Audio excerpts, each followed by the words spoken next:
All right, what's up, people? I know there's some people here already, but we're just going to hang. We're going to chill for probably 10 and let whoever else that's going to turn up. Cool. For the note, I'm getting messages already from people, I'm assuming on Facebook, saying that their comments can't be sent through. That is probably because of the Facebook permissions thing. You've got to basically tell Facebook that you're chill with StreamYard grabbing your comments. If you can't be bothered dealing with that, just jump over onto YouTube and yeah, you can comment there, and then I'll be able to see the comments and reply to them and everything. All right, so who we got in here? We have Bill, Brad, I don't know how to say that, Marasatu Man, and Robert. What's up, guys? Thanks for turning up early. Whoa, we got 20 people here already. All right, so just to give you a rundown, team, basically the idea is that we're going to chill for 10, let as many people turn up as are going to turn up.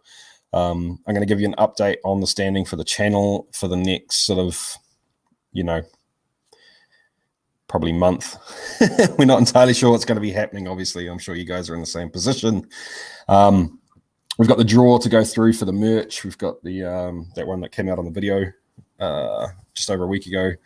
The Black Hat Distillery shirt, a Stillet coin, and a couple of these bad boys as well. So we'll do that too. We'll have a quick Q&A session if you guys want to, and it looks like there's demand for it. There's enough people for it.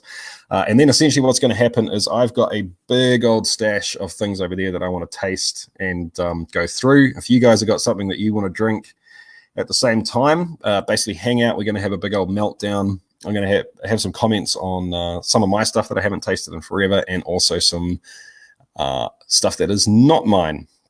Some of it I have tasted and some of it I have not. So that's going to happen at the end. And while we're doing that, we're essentially going to have a big ass meltdown. It's going to probably turn to shit pretty quickly, but that's cool. And there are some people waiting in the back wings to come on as well. A few guests that are going to jump live too, just to hang, just to talk, to make, give us a bit of a sense of connection with other people at the moment. I think it's probably kind of important.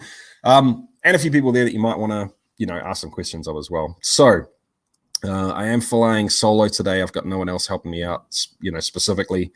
So if I miss questions or comments, I'm sorry, guys. I'll do what I can to catch up with them as well. So what's up, everyone? Showing up. I see you over there in the comments. Taranaki, nice. We got people from New Zealand here. I hope. Oh, also, sorry, guys. I should mention too. I hope the quality's all right. My internet has been sketchy all day. It's been in and out through, being wonderful, and then back to being absolutely atrocious. Yeah, so if I completely break up and you guys can't see or hear what's going on, just, start letting me know in the comments, and we can either try and problem solve it, delay it, or we can just call it a night. But we got people from Australia here too. Nice. I know there's Jeremy's waiting in the back wings, ready to come on a little bit later from Cask Strength. So you're not the only Ocker here, Pen. Doc, thanks for letting me know, man. Apparently things are looking pretty good so far. Apparently the audio's good, the visual's good. So yeah. Facebook user. It doesn't tell me your name. Sorry, mate. You go to Taste the All Grain Bourbon. Also, Taste the All Grain Bourbon. Actually, yeah, I've got the malted corn one sitting there ready to go. When we get to it, if we got enough time and there's still people interested, I'm happy for you guys just to make requests. If there's anything in particular that you want to see, that's cool. Also, you may be happy to know that we're 4 minutes in and we have exactly 69 viewers. Seems fitting. I know, Brad, you'll be happy with that, my man. North Carolina, dope, man. Yeah, so here's the thing, guys. I do not want to make this all about coronavirus. I don't want to make it doom and gloom. You guys have got much better places to be getting solid information about this shit than from me. And I think a huge part of the problem with what's going on at the moment is gossip, essentially, and people stressing about things that are sad and are not directly relevant to them, if that makes sense. So kind of my position on it is that it is real, it is scary, We should be doing what we should be doing to protect ourselves, protect our family, protect our community. But at the end of the day, we all know it's going on. It's not like me making a big public service announcement about it and whipping people up even more is going to help the situation whatsoever. So screw that. We're happy to talk about it. It's not like I'm specifically avoiding it or anything, but at the same time, let's not make this about that. All right. So yeah, does that make sense? You guys know what I mean? So yeah. And saying that, what I think is important is that there are going to be people that are stuck, unable to do what they're normally able to do. There's going to be people that are feeling down. I don't want to use the word depressed about it because that's probably not the right word, but people that just are feeling isolated and alone. So I thought it would be a cool time to jump on here together and get a group of people together that, let's face it, traditionally, the people that are in this chat are most likely the people that don't express their feelings a whole lot. I know I don't. We're probably we're a demographic that are much more likely to be at risk of severely isolating ourselves anyway. So yeah, figured, what the hell, let's get everyone together and shock. Jesse can't use language well. Yeah. But I figured let's get together. Let's make, even if it is digital connection, it's connection. I'm seeing people talk about hand sanitizer. Yeah, definitely. I know George has already got a video out about it. I know there are professional distilleries all over the globe chipping in to create a supply where there isn't a supply, to supply individuals, to supply anyone on the front lines of this bullshit. Health workers, even things like, dude, we get our groceries delivered, and it'd be nice for those people to have access to hand sanitizer, right? I want them to before they're dropping stuff off at my door. So it is cool to see the distilling. It is cool to see the distilling community come together on that. And yes, I do have a video in the works. I'm hoping to get it out Monday, but at this stage, it's probably looking like Tuesday because, let's face it, I'm going to do this live stream and then I'm going to get drunk and I'm not going to be that productive this afternoon. Yeah. So we'll see what happens on that one. What I do have sorted already is the calculator for it. It's almost finished. I'm seeing a lot of people post things about the hand sanitizer that do not include an easy way for people at home to figure out whether the booze that they have that they want to use is going to make the proper percentage. People having different access to different ingredients at different percents, things like that. So I'm putting a calculator together that should put all of that into one place and then give you a warning if what you're making isn't high enough percentage of alcohol, for example, and let you add in other ingredients. If you want to just make the straight sanitizer, that's cool. If you want to add gel into it and to make it a hand sanitizer and you really need it to be jelly, then that's cool as well. I'm seeing people saying that Iron Rupert pumping out 200 gallons in 24 hours.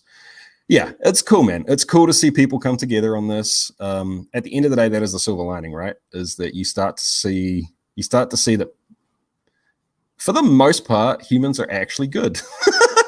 which is nice. It's nice to see that. It's also nice. Nice isn't the right word, but it's also nice to know that distilling is a hobby that is something that helps you be self-sufficient, right? There's so many reasons that distilling is going to be a good thing if you've got that knowledge and you've got that ability and you've got that equipment.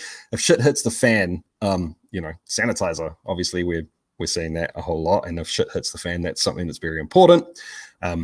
Fuel, fire, that's great as well. Let's face it, in a shit hit fan scenario, there's no reason why people are not going to want to alter their state of consciousness. It is just a base desire for humans by the look of it. And,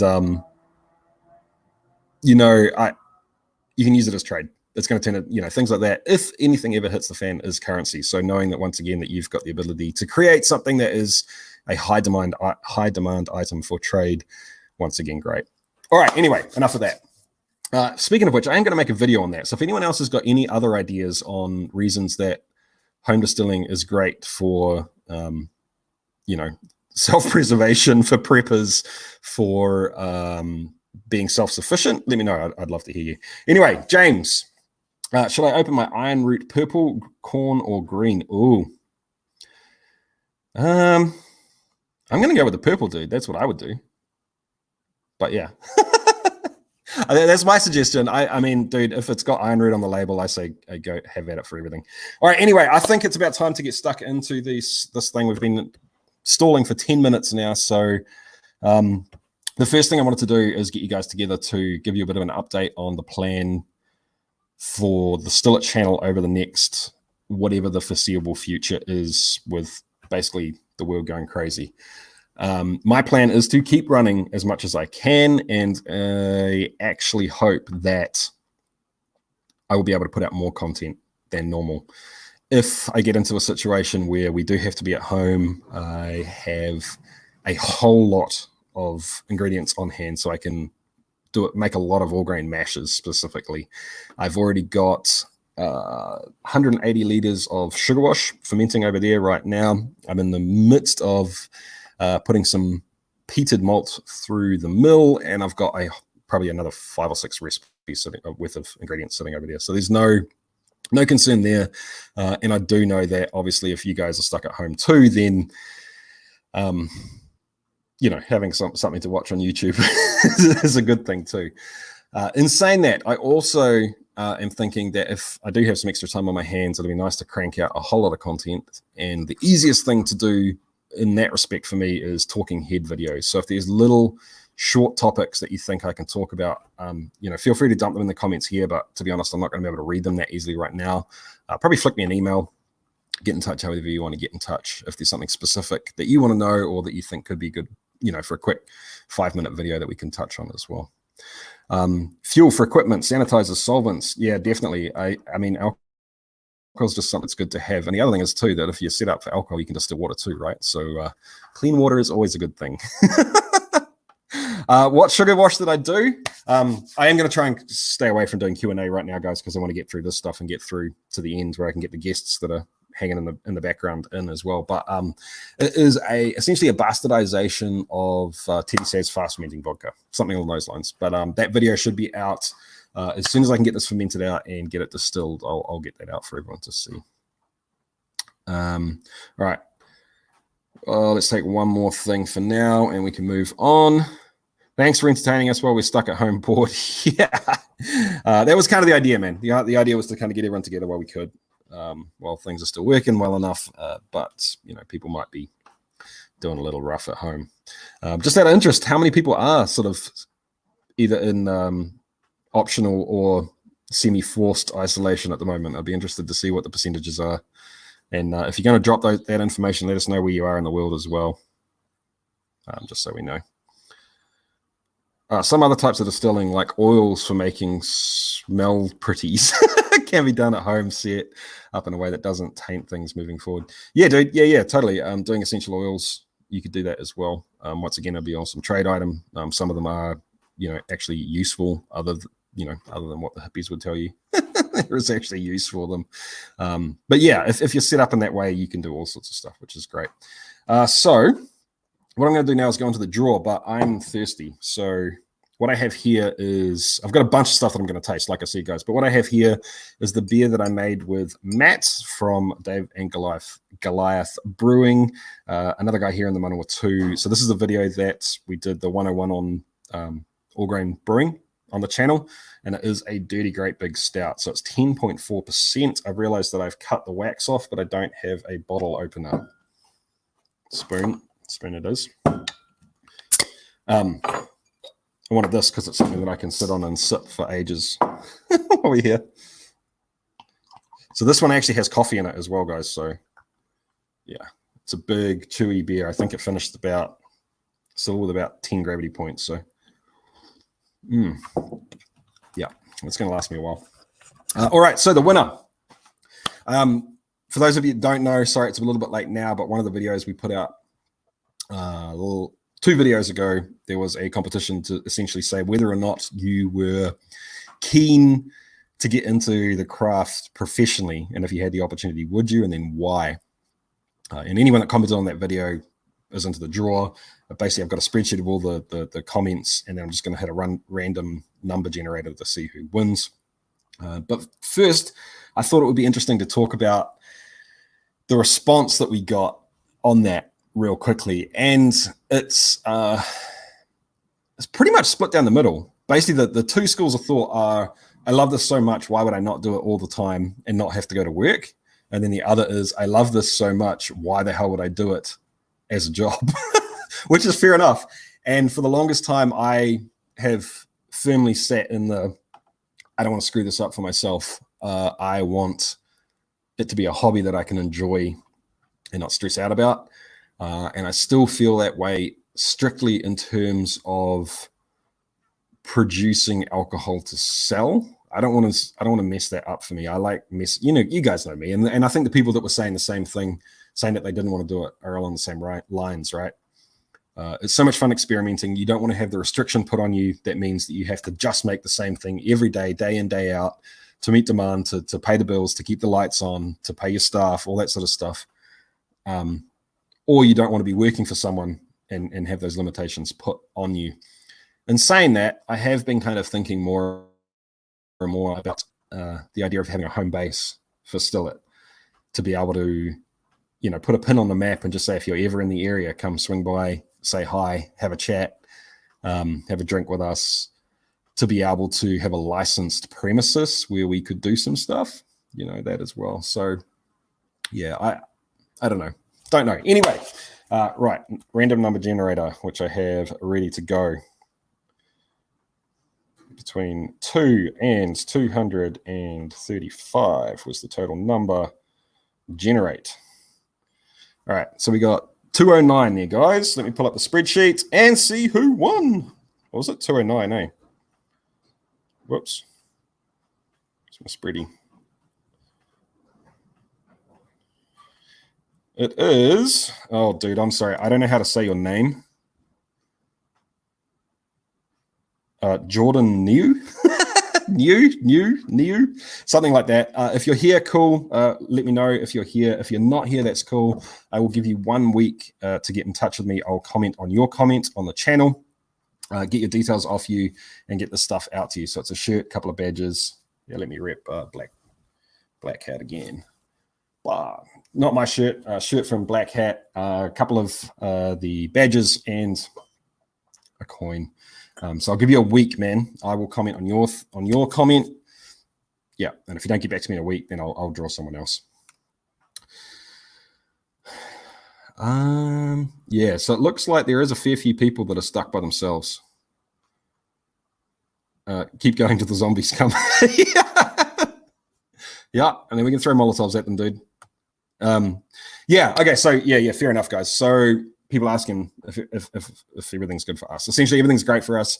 Life has not changed for us at all. We get our shopping delivered anyway, so it's no big deal. We're still getting whatever we want pretty much, although, specific items or brands are getting switched out. New Zealand is a little bit behind the rest of the world in terms of the outbreak. I'm still at work. I may work from home tomorrow because that'll probably be pretty easy for me to work from home tomorrow. But yeah, the long and short of it is we're good.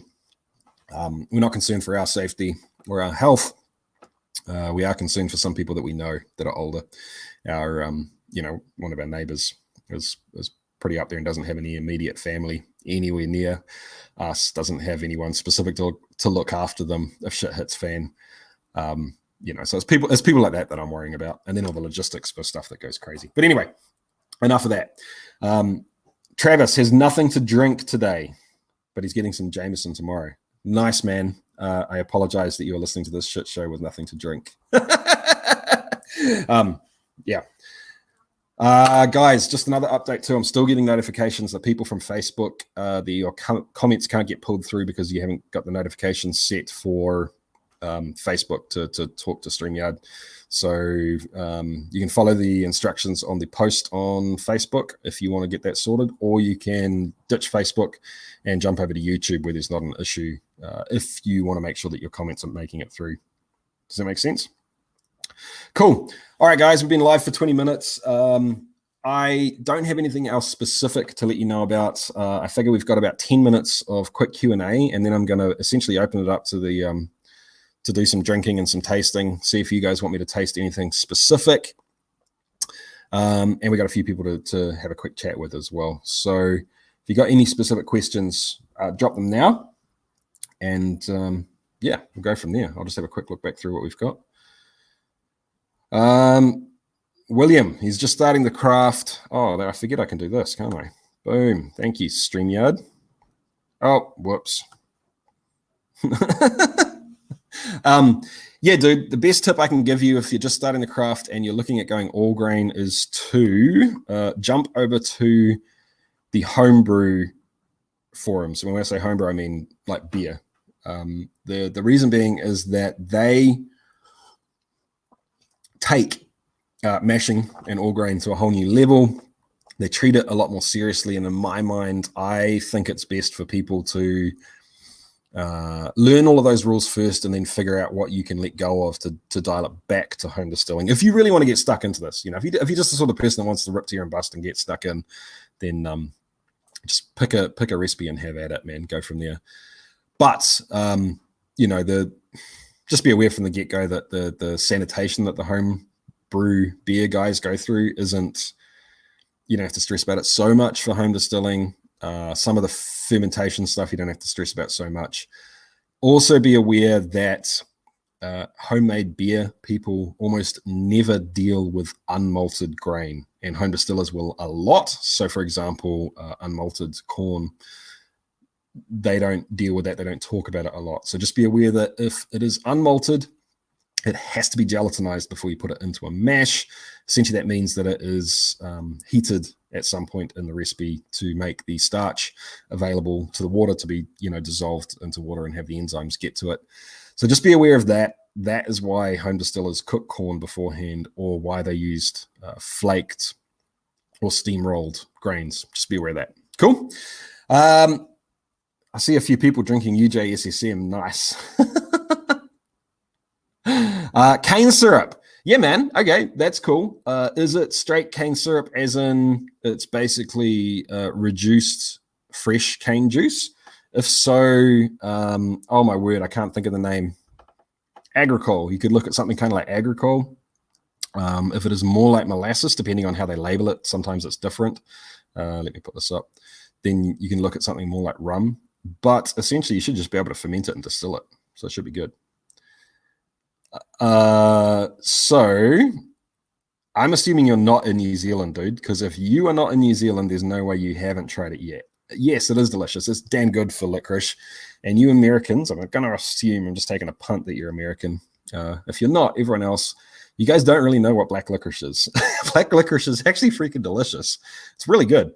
I'm gutted because one of the things I wanted to taste today is one of the dudes sent me some white, I can't remember what it was. I think it was white UJSSM that had been soaked in RJ's all sorts. And it was actually freaking delicious. Anyway.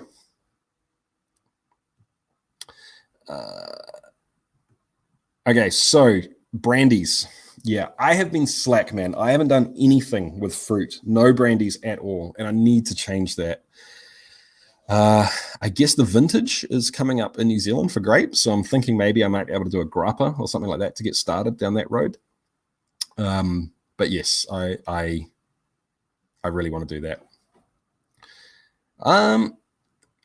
Whoops, wrong one.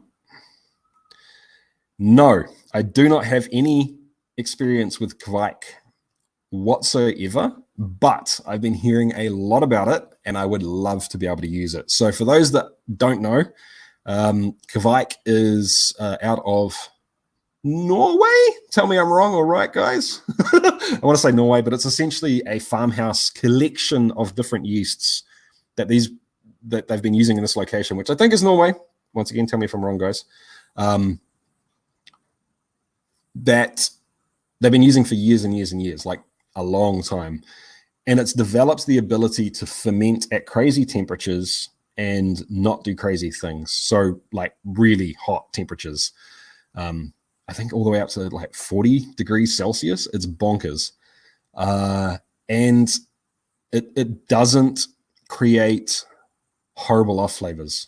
In fact, you almost want to push it that hard on purpose and underpitch the bejesus out of it to sort of give it the Kveik flavor that people are looking for. So obviously it has a lot of potential for home distilling that a lot of other normal yeasts don't have. So hell yes, I want to play with it. I have not. Has anyone here played with it? Drop some comments because I think that could be pretty cool.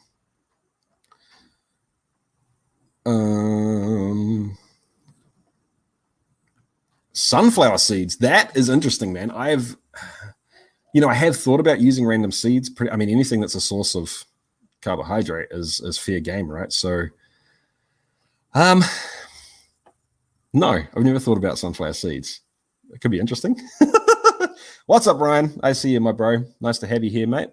Okay. So here we go. Someone is using Kveik at 33. So that is definitely at the low end for Kveik, right? I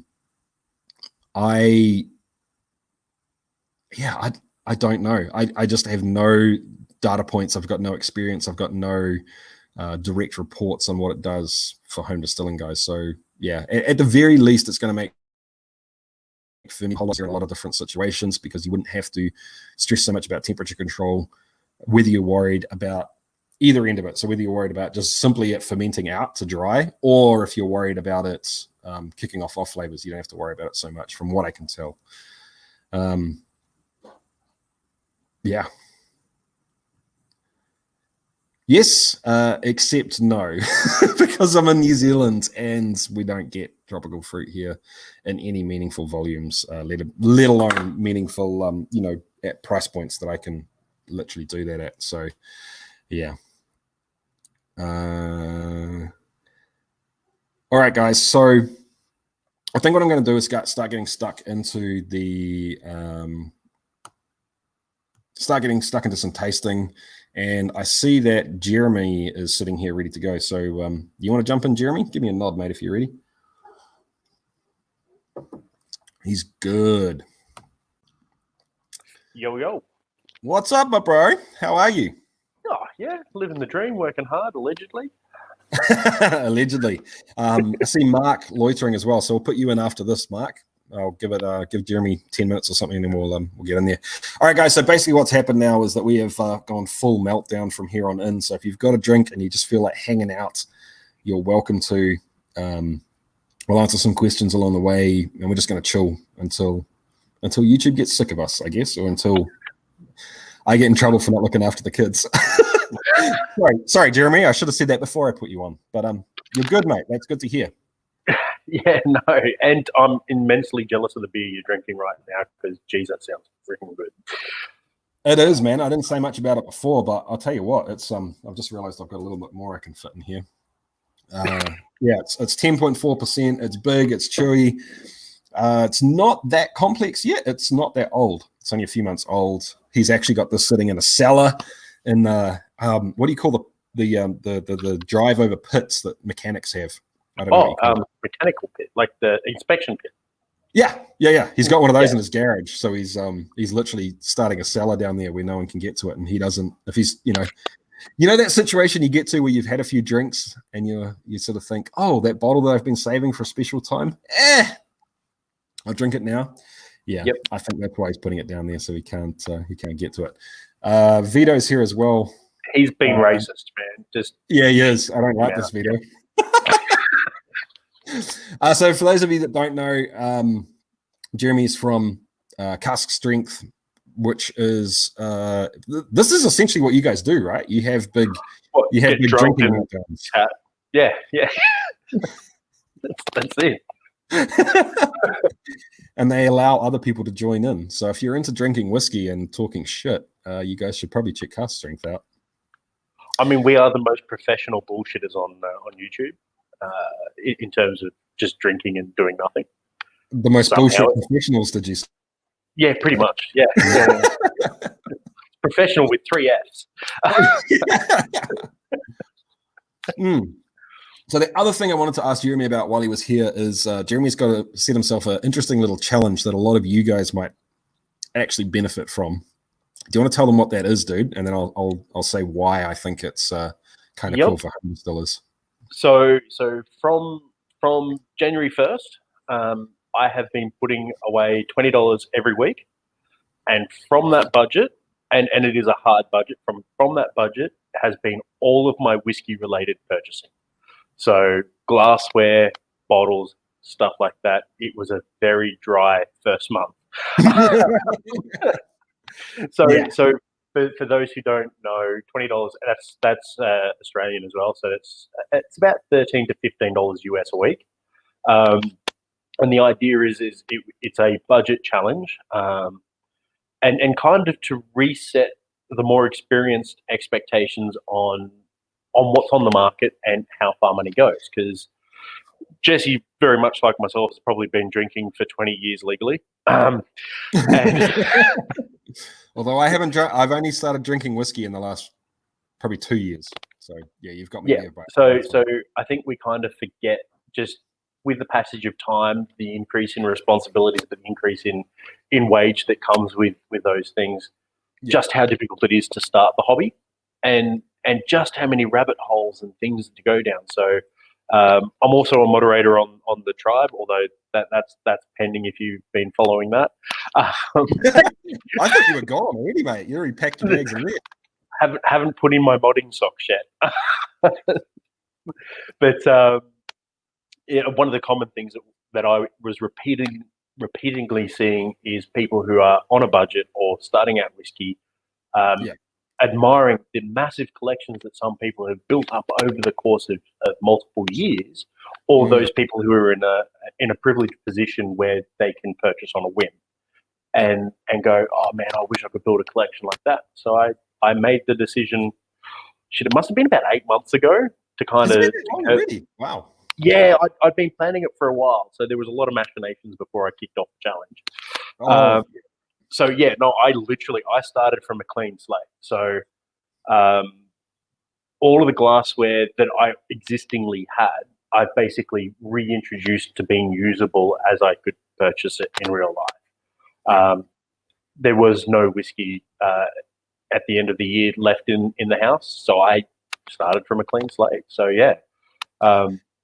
That's pretty cool, man. And I mean, I know that's half the reason that I got into the hobby, right? Is that I always loved the idea of enjoying spirits, not just drinking for drinking's sake. But I was super, super just basically scared of how much money you'd have to spend to be able to have more than one bottle at any one point in time and ever be able to try different things, right? Yeah. And that's what's really cool about the challenge you've set yourself, is that, you know, that $13 is it's not nothing. Like, that's a meaningful amount of money depending on how you budgeted, but it is something that's accessible to a lot of people. And the cool thing for home, I think for anyone that's making stuff at home, right, you want to be able to not test your product against other things, but you want to find inspiration. So you want to be able to go and say, I've never actually had a peated whiskey. Let me go and get one that's at least half decent, and then set a benchmark, and then start thinking about, I've got all this other knowledge about how to make whiskey. What can I find in this commercial example that I can taste, that I can go, oh, you know what, that's probably not new oak. I can, I'll use some oak that's been used elsewhere. So on and so forth. And so for my craft and chasing the craft, having professional or commercial examples to taste against is super important for me. So it's cool for that point of view. And for building a taste library, a reference library that's accessible. Yeah, when you look at it, if you're dropping, Aaron's not watching, right? So if you're dropping hundreds of dollars on distilling equipment over the course of months, to have a small reference, nice. Yes. to have a small reference budget, for want of a better word, so that you're getting a varied amount of things. Because, hey, at the end of the day, if you can, as a home distiller, make something that's 90% of the way to a Jameson's, 90% of the way to a Jack Daniels or a Jim Beam or a Teachers or anything, that's a massive compliment. Totally. And then it gives you somewhere to go from there as well. Yeah, so you can go, you know what? Yeah, I admit that I've only got 90% towards this product, but you can also say, here's the thing I don't like about Jameson's. Here's the thing I don't like about whatever. Yep. And you start to build that base, so you know what notes you can pull out and control, and and then you're making it yourself, right? So, Jameson's just a little bit bland and boring, and there's nothing much to it. I'm going to crank up a little bit more stringency by going a little bit more heavy-handed with the wood, for example. So maybe you're not you're not technically at such a good whiskey, but who cares because you like it more. And sticking on the Jameson's example at the moment, I think some of the best thing they're doing at the moment is the change in lineup with the black barrel, the stout barrel and stuff like that. Because if you from your perspective, if you had like 3 or 4 of the different expressions of Jameson's at the moment, you can go, well, wow, what they did here, that really tickles my fancy. The IPA stout edition is, in my mind, mint. I haven't had it yet. I have to give it a try. It's good. Terry Dolan, for his money at the moment, the black barrel is better than Redbreast. So you can look at the different things that they are doing. Yeah, it's a big call. And you look at those different things and go, well, maybe if I could grab that bit of wood, and that's what I get Jameson's from, like charring an ex-bourbon, be like, I'm getting this extra note. That's the rabbit hole I'm now diving down. Let's go. Let's bang. It's totally fantastic. Yeah, it's very cool. So essentially, guys, if you're in that situation where you were like what I was 3 years ago, where you wanted to get into being able to taste commercial spirits to use as a flavor library, that's exactly what I'm calling it, and what I tell the tax man it is. I would suggest checking out what Jeremy's doing, because it is a cool concept, and it is a cool way to kind of officialize the fact that you want to get into this, and that you're going to do it responsibly on a budget, but you're also going to be forward thinking. And I mean, I am due for. I should. So I don't know what's happening with work at the moment. Potentially, I may have a bit of free time on my hands, so I can actually do some proper catching up. But for those who maybe haven't sort of followed along, I'm up to, I think, 7 bottles in really 2.5 months. And 2 of those were gift whiskies. So I've included gift whiskies in the challenge. But by that same token, there has been a gift whiskey that went out because someone helped me with some stuff. And that is one of the beautiful things about, this sort of Kiwis and Aussies, we trade, favors for alcohol very freely. We can see. Yeah. You're going to do that for me? Awesome. Do you want a slab or do you want a bottle? Yeah. So Randall's here, guys. So say what's up for Randall, and say thank you, Randall, for looking after the Facebook group for us, dude. I wouldn't be able to do it by myself, mate. So I appreciate it. Nice to see you here. Anyway, Facebook moderators are unsung heroes, I think, behind and I'm not blowing steam at my own. I don't do anything, man. I just keep but those who actually do real moderating, they set a vibe that just carries through sometimes. Which, I don't know how they do it. Well, I do, but yeah. Because it's true, man. As a community grows, the real talk of it is that you can have an awesome community, and it's nothing but good for that community to grow. But as it grows, your basically the percentage chance of any one day or moment being ruined by assholes, just skyrockets. And if you don't have people looking after that stuff, then you're in trouble. Hey, Randall, thanks, my man. Nice work, Randall. You don't have to do that, dude, but I appreciate it. On that note, I wanted to do this while you were on, Jeremy, because I know you were one of the people that recommended this to me. Oh, he's gone. It's basically. Oh, there he is. Yeah. Oh, no. And a bunch of people basically gave me a little donation and said, buy something nice to celebrate. This is what I bought. So I'm going to keep this bottle, and when it's empty, I'm going to figure out somewhere nice to put it because it's nice to remember that that's where it came from. And so I wanted to pour a little of this now. I'm just going to pour a wee bit because, man, I got a lot of stuff to drink if people are still around. But yeah.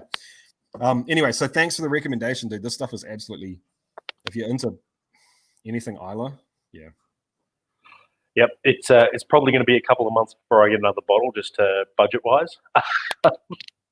But yeah, it's mouth sex. That's the easiest way to describe it. It kind of is mouth sex. A little bit dirty, but a little bit sweet. It's like dirty mouth sex, but with nice flavored lube. I guess. If sherry flavored lube is your thing. Yeah. Anyway, my man, thank you for dropping in. Thank you for being part of it. I'm gonna very rudely kick you out now and get some. No, mate, you keep up the good work, and remember, until the sun rises tomorrow, there is an expectation you're online somewhere. Oh, really? Oh, okay. All right, man. Hey, dude, it's awesome to see you. And for real, guys, go and check Cast Strength out if you want a good time just to hang out and have some online drinking buddies over the next God knows how long, and especially if you want to see the budget challenge as well. All right, thanks, man. See you, man. Peace. See you. All right, I see someone else who's ready.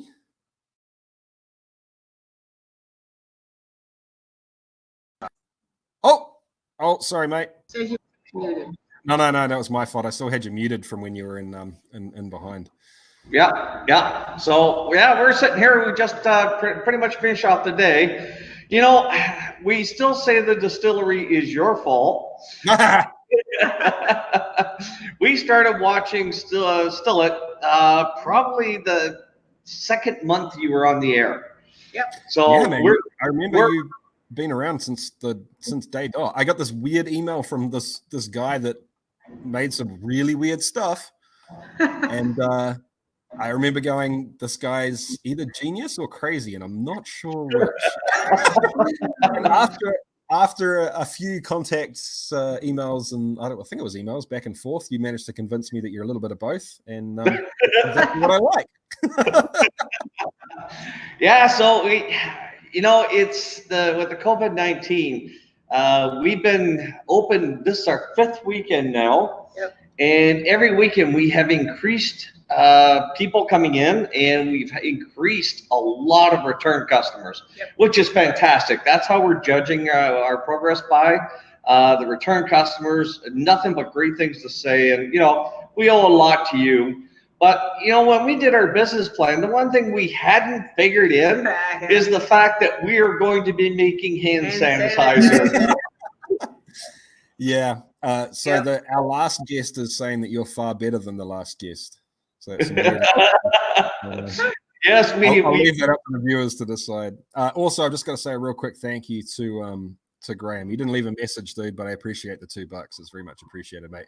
And I also appreciate the fact that Graham's another one of the guys that's been around since the beginning, and one of the guys that I've had a lot of. He's helped me out with a lot of things, a lot of really good advice. So I appreciate it, my man. But who would have thought you'd be making hand sanitizer, eh?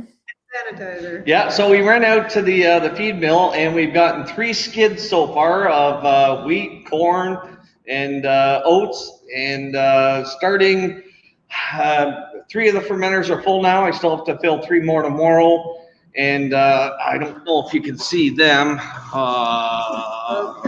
There's the fermenters. Yep. So they're 1,300 liters each, and we're filling them all up. And that'll be all hand sanitizer. And we're going to fire up our vodka towers next week. So up to this point, these 2 haven't been on yet. They've been cleaned, they're sterilized, they're ready to go, but we haven't fired them up because we were using the whiskey tower, which is a 4-plated copper tower there. And there's one still there. The other still is actually back here. So we have a dual still system. And we created probably one of the cleanest moonshines that we've ever had or ever tried. And it was funny because we've tried most of the stuff in the States, and we have varying opinions of it.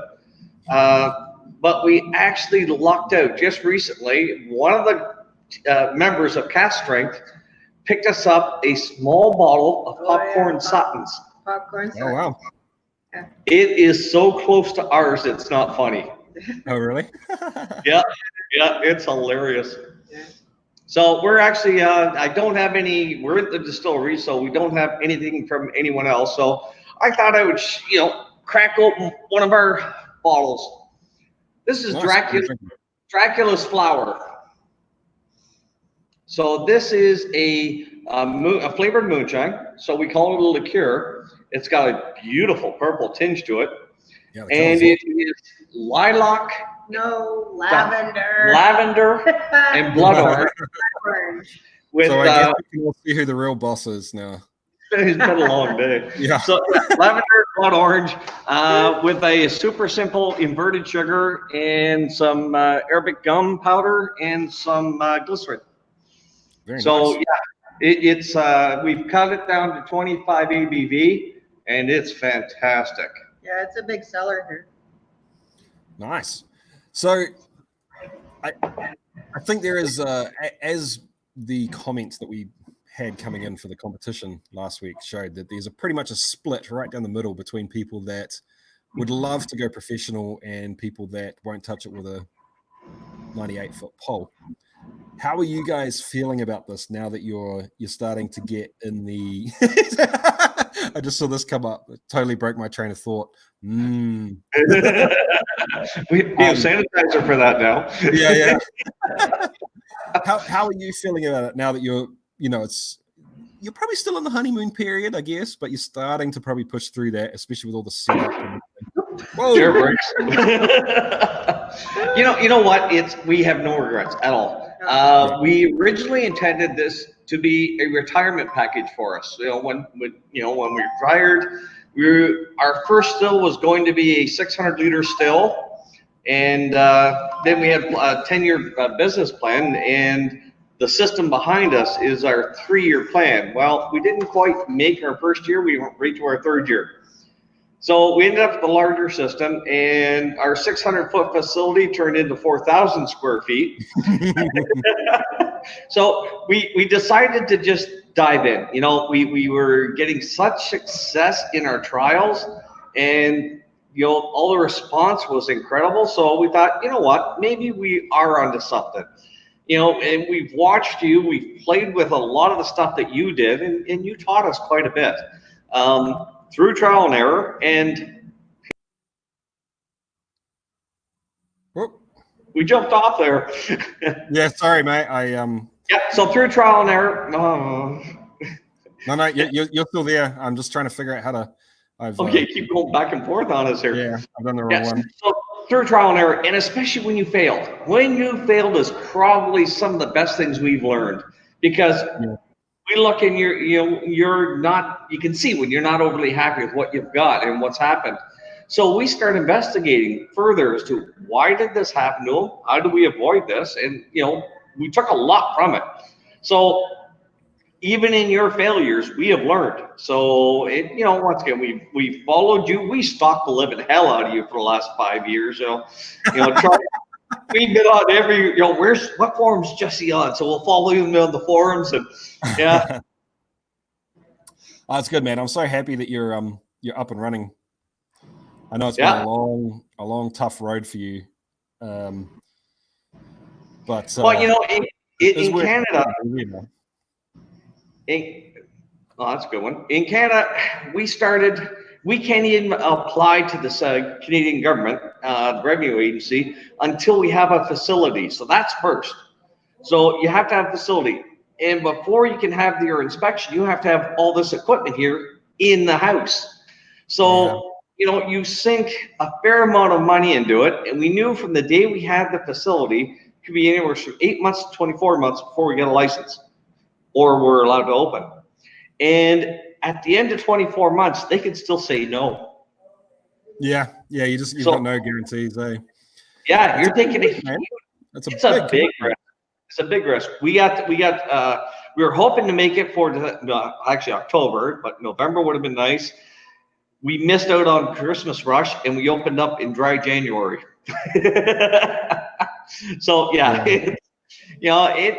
it's probably beneficial because it allowed us to learn the equipment. We've had to replace bearings. We've actually tore the mash tunnel apart, lowered the rack system down, and we've taken care of those issues that popped up. So it's given us that time to do it. And with the COVID-19, we're just hammering now to get the sanitizer out. Yeah, nice. So for those of you that don't know, these guys have their own YouTube video as well. So if you haven't already seen them, if you haven't checked it out, when you get off here, go and suss it out then. As I understand it, you're going to be putting out more and more content from here on in, right, mate? We are, and we've unfortunately got with this what's going on with the COVID-19 and everything else we've been involved in, and we're getting into the LCBO, which is Liquor Control Board of Ontario. We have been a little behind on finalizing some of the. So I've been about 3 weeks now before I've been able to post. I will be correcting that this week, get it back up, and I've got a whole series of new stuff coming up. And you and I have talked about some future jobs that we're planning on, and I've been lucky enough to have your ear a few times, which is I'm blessed, I think. Yeah. If someone in the comments could grab their YouTube link and drop it in the comments here, please do that for me. Yeah, it's still in Canada. Yeah. Grab a link and stick it in here.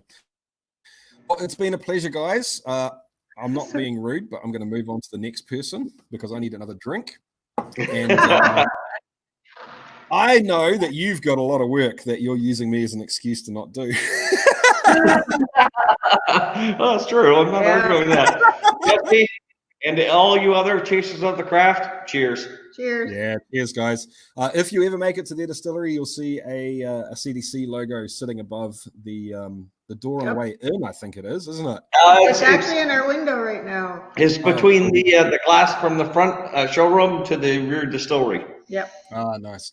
I have a sneaky plan to try and get that logo up in a few more distilleries, literally worldwide, as a little nod to the fact that if you happen to be there, the person that's behind the bar or running the still would be happy to talk craft with you a little more than. Well, the neat thing is, what we use it for is if someone recognizes that symbol and say, "Well, that's Jesse," that changes the conversation instantly. And we allow them to know right off the bat that you're in a safe environment with us. So we'll talk openly. We'll actually take you into the back, close the doors, and fire the questions away. We've done that a few times. Yeah, that's cool, man. We appreciate it. All right, guys, keep on rocking it, and looking forward to see what happens when you upgrade that kit because that's already pretty sexy, man. All right, guys. Stay safe, look after each other, look after your family and your friends, and we'll be in touch. All right. All right. Very good. Bye. All right, guys. So Matt Drew is going to be the next person to come on in. But before he turns up, I'm just waiting for him to turn his camera and his mic on, dude, whenever you're ready. I've got something else here. Now, this was sent to me a long time ago. I'm not going to mention who sent it to me, for obvious reasons, but someone wanted some input on what they'd made. And this is actually a Manuka smoked single malt, essentially. Not mine, someone else's. And it is pretty delicious. But Matt is here now as well, so let me pop him in. What are you drinking, Matt? Oh, man. I am drinking... I just switched over. I started off with something out of Hudson Valley, New York. Let me show you right here. Nice. This is a small distillery. It's called episodes 2, 3, and 4 of the American Single Malt Whiskey podcast Nice. that I do. We're with this guy. He started the distillery up, and it's awesome. It's good stuff. Unfortunately, I've only got a teeny tiny little bottle of it, so I'm trying to stretch it out as much as possible. But I just switched over to a really good American single malt out of Missoula, Montana, which is where I'm at. And it's Montgomery Distilling. And it's their 5-year-old. when we talked last, man. Yeah, I love it. These guys are just right down the road from me, so Nice. it makes it really easy because they don't have a wide distribution footprint, but they don't need to for me to go ahead and get my hands on some. So I'm really loving this stuff too. It's a real easy. You know what? I love it because it's just a nice bottle. It's appropriately priced. It's really high quality. It's not super spendy, but it's got some really nice complexity to it, and it's just a great everyday drinker. So I'm loving this one. That's pretty cool, man. Oh, what am I doing? Oh no, that's good. Yeah. So for those of you that don't know, well, for starters, there's people slamming on your setup there, mate, and I've been slamming on that too. Yeah, I think Vito, if you go high, I'll go low, and then it'll be our setup. Take it. All I heard was you go high, I'll go low, and take it. Yeah. But yeah, if you don't know, guys, Matt and I just did a podcast not long ago, for the Chaser Craft podcast, all about malting corn, there's a whole lot of knowledge drop there, dude. Oh, malting in general. Yeah. Malting in general. And what am I saying? A lot of it still applies, but corn's kind of a totally different beast. Yeah. But I've got this coming up. This is the next thing I want to drink, which is malted corn whiskey. Nice. So I've got that on my brain. But yeah, if you're interested at all in malting anything, I would thoroughly suggest listening to that podcast. And you very kindly offered Matt to come back again and answer some questions once people have got a little bit of practical knowledge and practical input under their belt. So absolutely, too, man. Yeah. I mean, and see, that's the thing about malting, man. Is it's the questions never end. That's one of the things that maltsters love and hate. I mean, that's why they pursue that craft, is because there's no real equation to it. You know, I mean, it's art and science combined. And you just got to figure out how to dance the dance, and then try to make the most of it without falling on your dick too many times. I like it. Not the falling on your dick part. That's not so fun. But it's a pretty good analog for the rest of the hobby too, right? And I think the rest of the hobby is a pretty good analog for malting. It's one of those things that you never reach the end. I mean, no, and I'll tell you what, though, the thing that I love about, and this is why part of the reason I was super excited to talk to you about it as well, is that if somebody is really, if someone's really serious about having that level of control over the finished product, man, figure out how to malt, because that's going to give you the best opportunity to have something specific and unique and different and special. Right. As opposed to just going down to the homebrew shop and, buying the Breeze 2-row, let me get 50 pounds of that and throw some exogenous in there. And then really it all comes down to what I'm doing in the barrel. Yeah. Because at the end of the day, if you're making single malt or even a bourbon equivalent sort of mash, it's such a high percentage of your ingredient. Oh yeah. And if all you're doing is purchasing it, I mean, to be fair, we've got a pretty crazy range of things we can purchase now, right? In terms of highly modified, quote unquote, base malts and specialty malts and whatever you want. But if you want to take it to that next level and really mess with it yourself, then, being able to do it yourself is pretty cool. And at the end of the day, I think a lot of people are into this hobby not because they have to, they're into it because they like it. And it's just somehow more satisfying to drink your own product. Well, and it's another thing that you can do to kind of make it more interesting and put your own footprint on it. And I think that's really what it's all about. Aaron, can a distillery also be a malt house? Yes. I put that up there because I knew that you would have an answer to that. Yeah. So it's not very common. What you used to do. So I was actually prior to moving to Montana, I was an estate maltster for a distillery, for the fourth of 4 estate distilleries in the country, and it's a totally different skill set, and obviously there are capital expenditure requirements that need to be addressed in order to do it. But yeah, absolutely, they can be, and I'm really excited about the fact that you're seeing it more and more. You know, and it's something that people are looking at and not taking for granted anymore, especially here in the Northwest United States, because this is arguably some of the best barley growing country on the planet. So there's a lot of opportunity there to do some really cool stuff, and having been a part of that in that whole scene and that environment, I mean, it's pretty exciting to see it becoming more of a conversation. And that's why, you know, if anybody out there, you know, we're talking about, do you take it to the next step? And I think, you know, do you do it professionally, or do you just keep it on the side? You know, it's tough. I started out university as a music major.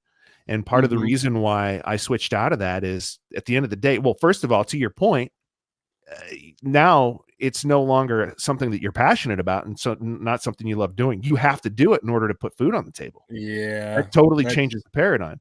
The other side of it too is nobody's going to listen to you because you've got a degree in it. You know?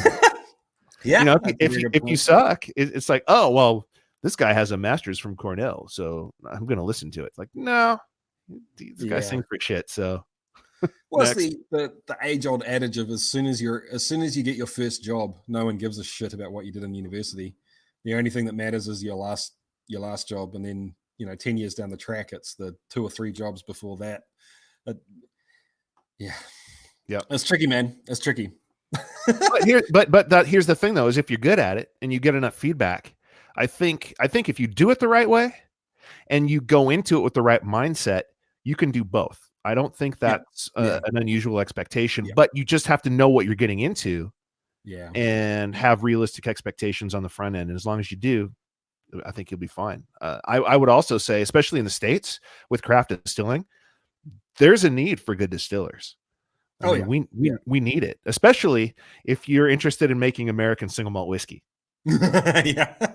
So let's go past the soft plug to the hard plug. Matt's got a sweet podcast that I 100% think all of you should check out if you're into whiskey in any way, shape, or form. If you're not into whiskey, you should probably consider it anyway, because he does go into the geekery of producing it, which then crosses over to, you know, vodka or rum or whatever it is that you want to talk about. But it is I've been saying it's kind of my favorite podcast on whiskey now, just hands down. And I can't wait for you to put out another episode every time, dude. So, and actually, the next episode is coming out. It's probably going to drop late tonight, early tomorrow. And I actually, this episode is one of the targets that I was really, Single Malt Matters. That's the one. Right on. Thank you. I know. This episode that's coming down, I actually was able to sit down with the founder of the American Single Malt Whiskey Commission. His name is Stephen Hawley, cool. And he's also the head of marketing for Westland Distillery in Seattle, which is one of the OG American single malt whiskey producers. So, and that's all they do is American single malt at Westland. They're doing some amazing stuff. But I had an opportunity to get together with him, so that's the next one that we're going to talk about, and you know, it's really, really cool perspective on where the category is at, some of the challenges that it faces, the history behind it, and really sort of what precipitated the need for the commission being formed. So pretty informative, really cool podcast. And he's a cool guy too. So it was a fun episode to put together. I'm really excited to get it out. That's pretty cool, man. That's very cool. If anyone has any malting questions, feel free to drop one now real quick. We'll field a couple. I know Better Than Board's coming up soon as well. I saw him pop in and then pop out.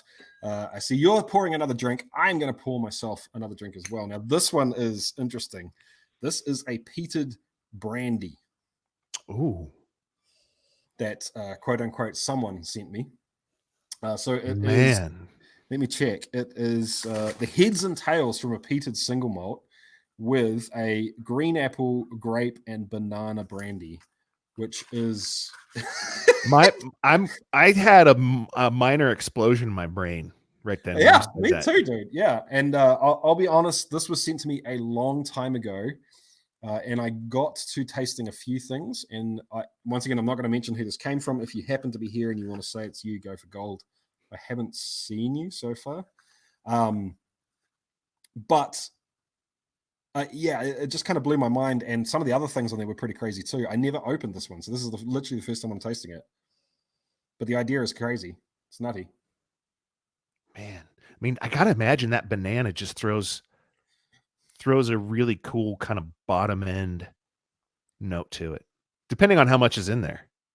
Because actually, so Iron Root, one of the first things, when I was making liqueurs when we were still living in Texas, they had, when they were first getting started at Iron Root and they were qualifying their stills, they did a full-on 100% banana distillate. Oh wow! That's and crazy. so Jonathan and Robert gave that to me and said, "Here, play around with that." And man, that flavor was amazing. But I'll tell you what, a little bit goes a long way with banana. I'm really glad that you kept talking there, dude, because I couldn't process talking and trying to work this out. You got like 7 things going on there. Yeah, I mean that's an afternoon right there. Yeah, the banana's pretty chill, but it's I think, like you said, almost like a baseline. It's something that's coming in underneath and filling it all up. I think it would be quite thin without it. I get the feeling that the apple side of things is quite almost piercing, if that makes sense. Mm-hmm. And the peat does come in at the end. That's kind of crazy. But what I've got the version that's not peated here as well. I think it's the same, but I think it's the same brandy without. So I go side by side and see what's. Man, interesting. I'm not gonna lie, I'm kind of jealous right now. The crazy things that people try, eh? It's yeah, and here's the thing is I don't even care if it's good, and I don't think this is about whether or not it's good necessarily. I just want to taste it because I've never tasted anything like that. That's exactly it, dude. The idea that I nearly almost always pick something new compared to something that I like if I have the opportunity, because exactly like you say, even if you don't like it, even if it's not amazing, if it's something you've never experienced before, there's something you can pick up from it. There's something you can learn from it, either in terms of what do I like, what do I appreciate, and when I do just want to zone out and drink something yummy in front of the TV, what do I reach for? Yeah. But also in terms of what can I create, what can I try, what can I, where can I take the next concept? Yeah, Vito speaking truth. Yeah, well, and Vito, man, that's a great point. I mean, because I think there's a fine line, and you don't realize you've necessarily crossed the line until after you've crossed it, and you look back and you say, "Wait a second, I am no longer an enthusiast. I am now a student of the craft." Ooh. And that's an important distinction, because you can drink something and you realize that, you know what, in a normal situation, under normal circumstances, I wouldn't go out of my way to seek this out. But now that it's here and I'm tasting it, I'm appreciating it for what it is, because I can tell, if you know what you're talking about, I can tell that this is well made. And and that's one of the things I love about whiskey, is that it gives you an opportunity to kind of get inside the head of the distiller and get an idea for what their what they were really looking for and kind of what was important to them. And once you start, but that's the thing, is once you start looking at things from that perspective, man, you're already down the rabbit hole. Like, forget it. Oh yeah. yeah, you're in trouble by that point. Yeah. So the big thing that surprises me between these two is that if you think of brandy, and pretty much any brandy, I almost always, when I drink brandy, as it enters your palate, it kind of does this dip into whatever flavor it is, whether it be grape, banana, plum, and it's this sweet, almost headsy, but not heads. Like it's got that heady sort of flavor to it of whatever the fruit almost is. Knocking on acetone a little bit. A little bit, but without the burn and without the nail polish. Yeah. It's got the flavor of that, but not the presentation of that, if that makes sense. Mm-hmm. And then it starts ramping up into the more actual sort of headsy flavors, if that makes sense. The headsy mouthfeel and flavors. Mm-hmm. Because more often than not, you kind of have to cut that way to get that flavor in there. So that's what the straight one is like. The peaty one kind of smashes that together with what a peat does. So it comes in, it has that entry of the fruit flavor, and then it hits you with those almost saline, salty mouth, like putting a whole bunch of salt in your mouth, that mouthfeel. And that takes over for the whole mid palate. And then you come out the back with like a little fruit twinge at the end. It's really bizarre. Okay, I gotta jump in real quick. So Jonathan Price asked a question. Thoughts on trying to smoke malt with seaweed? Ooh, Man, so get out of my head, because this is something that I actually started looking into since so where I was the maltster at, the distillery that I was at was right near Lake Tahoe, and we were just like a couple hour drive over to the coast of Northern California, which is one of the biggest I guess what's the word I'm looking for? Cultivation grounds for seaweed, for edible seaweed in the world. And so they actually farm seaweed, and you have to get licensed, and you get these bags, and you can fill the bags up. It's this whole thing. But that's what I wanted to do is, you talk about terroir. I mean, and that's the thing, is that it's been talked about now to the point of almost being cliche, but there is a lot of validity in the concept. And one of the things that really interested me, and I've done some other experiments with smoke, and with regional smoke that nobody else had done, and they turned out really well. But one of them that I didn't get to try was seaweed. And that's one of the things, because you think theoretically, you talk about flavor profiles of like a coastal Scotch, and you get the salinity in there, and you get the sort of iodine flavor notes in there. And I'm a total peat head. I love that style of Scotch. But that was, and I think, Jonathan, if I'm not wrong, this is probably kind of where you're going with this. Can you get that if you smoke the seaweed? Because you're pulling all that stuff out and infusing it into the grain. And that's something that, man, I've been really curious to taste what that would turn out as in a malt. So I would do it, man. I've got to reiterate the get the fuck out of my head, because before my very first video went up, I thought about, at this point in time, I'd literally tried decent Scotch like 2 or 3 times. And one of those was Laphroaig. Yeah. And that subtle salinity that I got from it just blew my mind. Because up until then, every drink I'd ever had was alcohol, flavor plus sweet. Yep. And that was suddenly, bam, umami.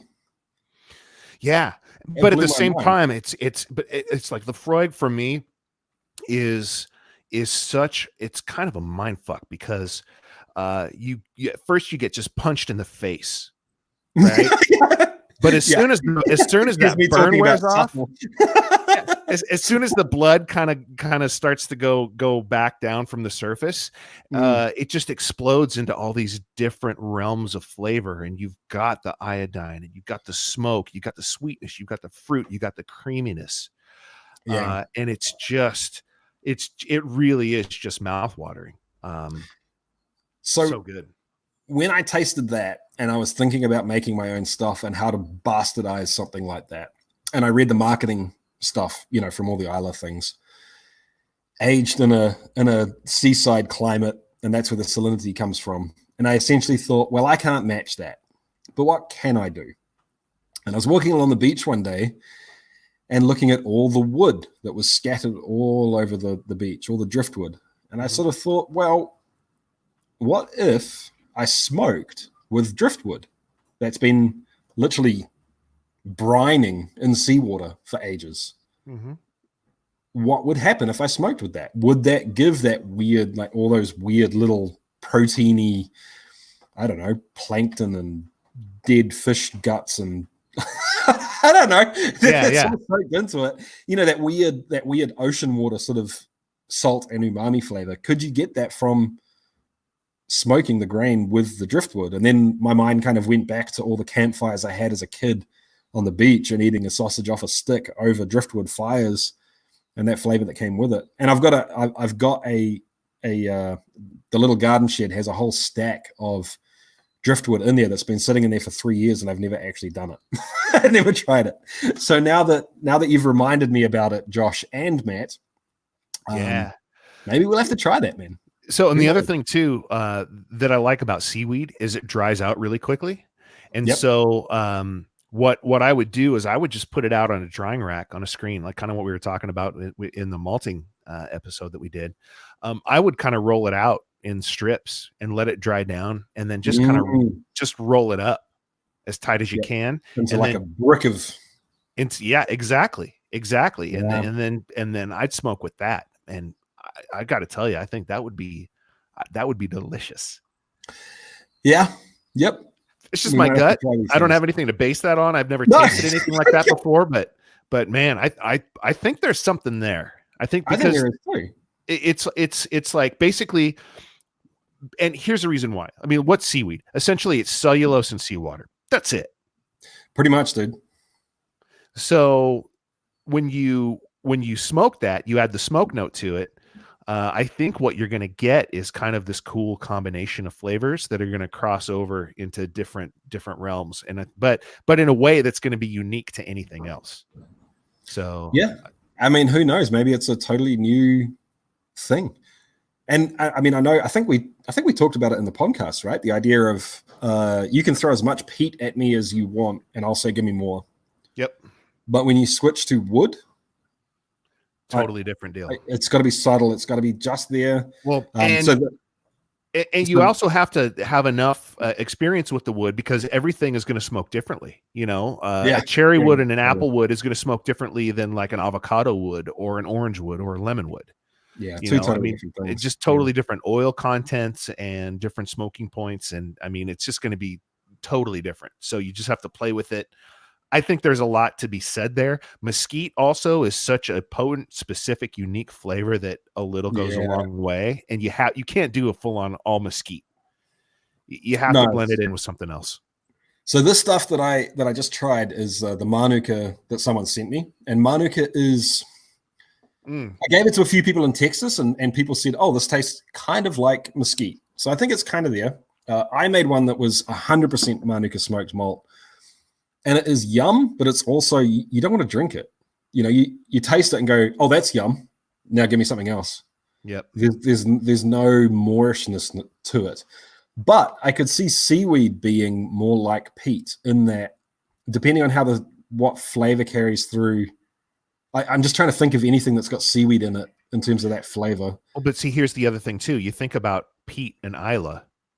Where's Isla? It's an island. I mean, it's in the middle of the sea. Oh, there's salt everywhere. Yeah. Yeah. So I think that's one of the things that makes Isla peat really special and unique is the salinity of that vegetation. And I have thought for a while that a lot of the quote unquote salinity actually comes from the peat, not so much the flavor, not the maritime sort of flavor. Mm-hmm. But the mouthfeel that people talk about when they say salinity or iodine or any of that sort of stuff. Sure. I get that from products that I've made with peat that have not been anywhere near an ocean. I get the mouthfeel and the presentation of, and maybe it's because the peat itself is salty. I don't know. I've got no idea. I'm into full-on speculation mode here. But yeah, I can see it going either way. Anyway, man, I thoroughly appreciate it, dude. Thanks for showing up. Good to be here, man. Hey, can I use the logo on my website? How do you mean? I want to put the Chasing the Craft logo on my website. Oh yeah, how about it? I'll link back at you. Yeah. Go for gold. Cool. I should probably. You're probably a good person to talk to about this. Blah, blah, blah. My word, there's the Scotch talking. I like I said with Mark earlier on, I'm thinking of trying to figure out something. I don't know whether it's a membership, whether it's an insiders club. I don't know what it is, but kind of having that logo in different places where people are not sure whether or not they can talk about what they want to talk about with the person. And, you know, in a distillery, for example, they walk in and they want to talk geekery about specific cuts or specific ingredients or whatever, and they don't really know whether they're overstepping. Okay. I can't be fucked talking about that. You know, the idea being that you stick that logo on the wall in your distillery, and then anyone that shows up that knows what that logo means, everyone on board knows that now we're happy to talk geek. Yeah. So I don't know. I don't know how that shakes out. But yeah, I might have to catch you later on and never talk to you about that, dude. Yeah, let me know, man. For sure. All right. I'm going to take a really quick toilet break because I'm busting. So thanks heaps, Matt. Single Malt Matters, guys, check it out. I'm serious. Go check it out. It is very, very much worth it. And I obviously some of the people know your name already in the name of your podcast. So some of the guys have done it already. So thank you so much. I appreciate it. Thank you. I appreciate it, dude. And when people have given this malting thing a go, well, I've at least had time to think about it and think about the hurdles. You got to understand. You're gonna fuck it up. Yeah. You're going to. You can't not fuck it. You're gonna fuck it up. Hey, right? Spencer. But you just got to understand. You got to know how and why. And so that's where, bouncing questions off someone who understands the process and can ask you specific questions about your methodology and how you did it. We can definitely help flatten out that curve, which is something we're hearing a lot more lately. I know. Yeah. We'll flatten the other curve, dude. There's this curve that people are talking about, but fuck that. We're talking about the malting curve. Yeah, there you go. Yeah, for sure. Cool, man. All right. I appreciate it, dudes. Let's set up another podcast for people and we'll keep people in touch. All right. I'm going to kick you out. Love you, but bye. And Bearded, my man, how's it going? I'm going to say hi and I'm going to run away real quick and go take a piss. Yeah, I'm in trouble. Yeah. Now you're all stuck with me. I regret this decision to put you in here before I go away. Should. You should. Okay, everybody. Wally's gone. Let's see. Let's check over in the comments. So you guys were talking about malting, huh? I'm kind of glad this has been an individual interview instead of together, because up next to Matt, I'm just like, I think I've malted about 12 batches of grain, 12 or 15, something like that. So I have a teeny weeny little bit of experience to his professionalism, but it's awesome to get to listen to him and get all of his insights. Oh, hey, sorry, Jesse. Hey, man. Sorry to throw you under the bus like that, dude. No, go ahead. So we actually mentioned your little bucket in the podcast that we just did. Oh wow! I'm gonna have to watch it back because I was cooking dinner and eating dinner. Yeah. So guys, if you are interested in malting, obviously on the hobby scale. Check out the hobby podcast, scale, because that's really dope sort of overall information. But then go and check out, once you've got that information under your belt and you understand what's going on and what you want to achieve, go and check out Bearded's video on essentially creating a little mini robot as you absolutely the malt tumbler robot. You can call it a robot in the video. Yeah, it's technically it's a robot. Yeah, technically. It fits the technical definition of a robot. It does an automatic thing when I want it to, and so yeah, it fits. Oh, Spencer, I've got something for you, bro. Oh, nice. So I've got to try one more thing quickly now. Let me guzzle this. Yeah, Rick, I'm drinking from a can. This is Honey Shine, and ever since that video with the guys from Superstition Meadery, you can tell how much this booze is going to be. Oh yeah.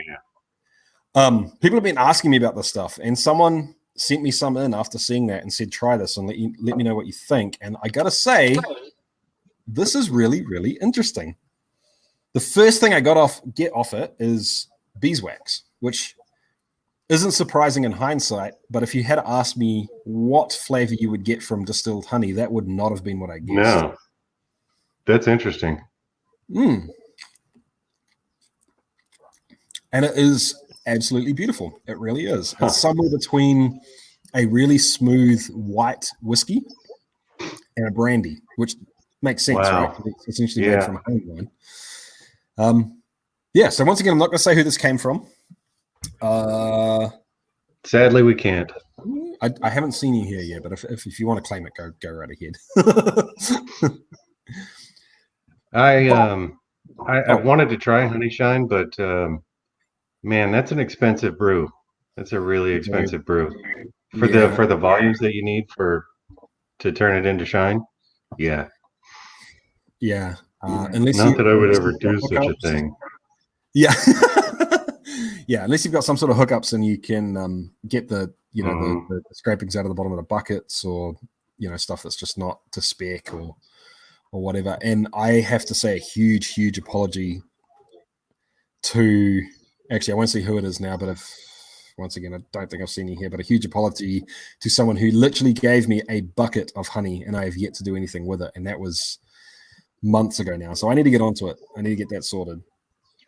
If I don't know the volumes of honey that you need for making like 12 or 15 gallons or 20 liters. What do you normally do? Like 40 liters or 60 liters for a small batch? It depends for me whether or not, well, it depends first of all what still I run.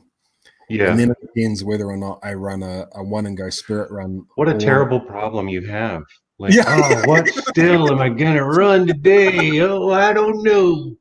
I have so many to choose from. Yeah. And then whether or not I run one and go like single pass or plate or stripping run or not. But so generally I like to get at least 50 yeah. liters.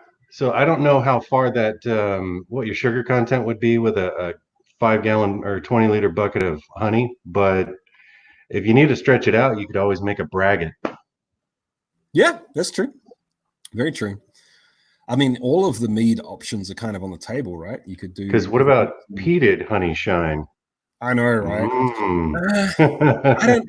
This is so beautiful and delicate. Yeah. You might step on it like a big elephant foot with the peat. Yeah, elephants are actually surprisingly gentle with their feet. I saw a MythBusters video about that. I see. This is why I left you to last, because I knew once you'd turn up, I would have been drinking and everything's going to turn to shit. Yeah. So now we're going to talk about elephants. I have that effect on people. I turn things to shit. You're welcome. So, for those of you that don't know, Spencer is involved in the Texas Whiskey Association and the Texas Trail. And by I say involved, I mean he started it for the most part, or part of the crew that started it. And that group of distilleries are really coming together to do something about this hand sanitizer thing. Well, the crazy. Yeah, and they've taken it to the next level, and they're doing it properly, and they're supplying, hospitals and stuff. So it is pretty freaking cool, man. And we've managed to get through 3 quarts of this without mentioning that shit again. But yeah, anyway, go do your thing, Spencer. We appreciate it, my man. And definitely.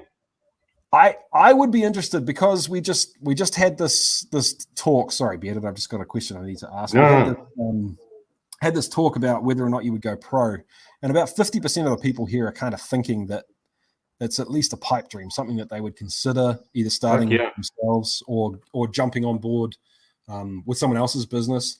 Mm-hmm. Spencer's got a pretty long history in advertising, so I've kind of been questioning the idea of getting on the phone with him and doing a podcast about how advertising, and especially digital advertising in this new world, would apply to distilleries.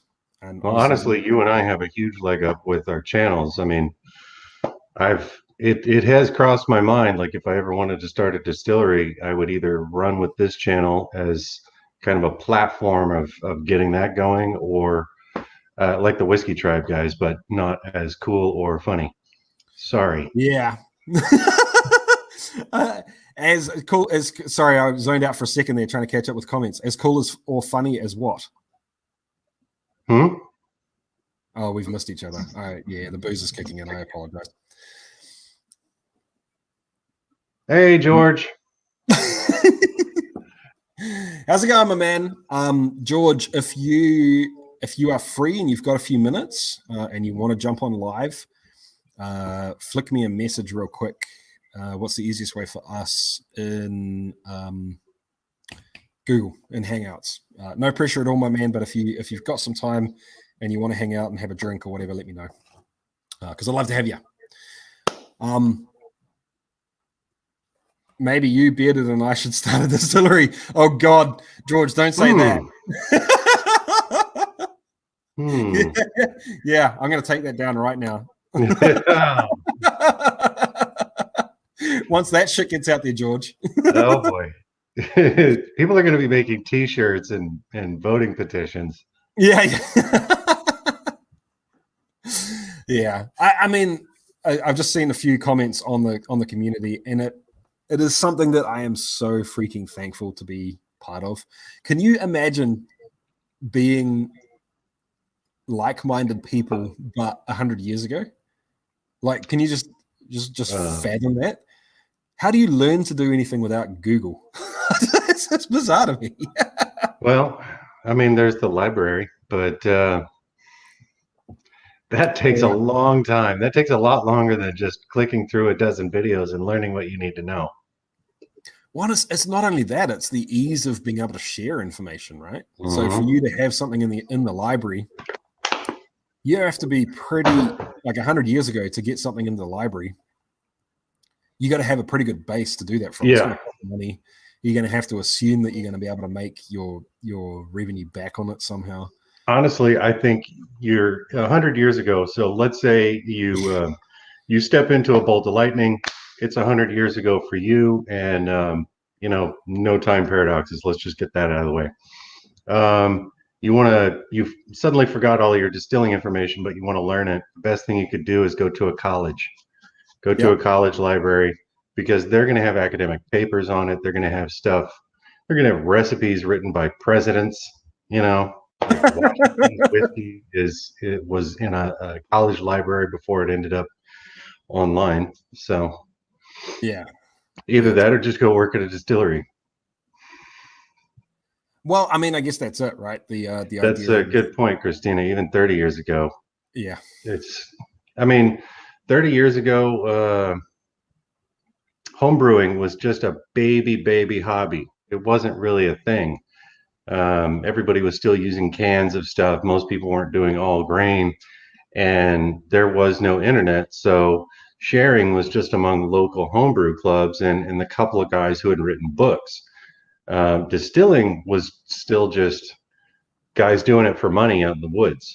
There wasn't really a big hobby culture of it. And, so times have changed. Yeah, totally. Carry on, dude. You got to take care of some stuff. I'm just going to try and flick a link through to George real quick. Okay. Figure out where to get Just send it to his Gmail. He'll get it that way. I don't know if he does, if the Hangouts will pop up for him. Yeah, cool. Let's see. Yeah, there's not going to be too many books about distilling at your library. Not now. I don't know. You'd be surprised. It kind of depends on the librarian to decide what they want to take in.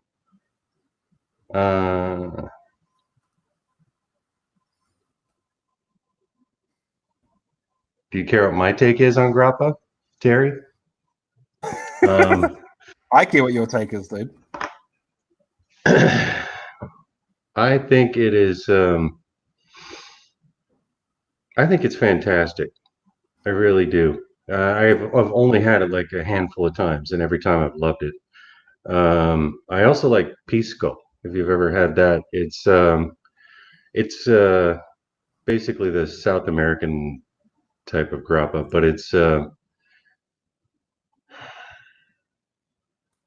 little cleaner tasting, and it doesn't. I don't think it luches. I've never tried it, but never tried to luch it, but it's pretty good. They're both pretty good. Grappa to me is definitely more of a, you want to have it with a meal. Pisco is kind of by itself or after a meal.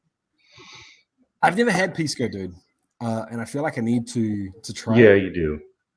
You do. My take on grappa is as follows.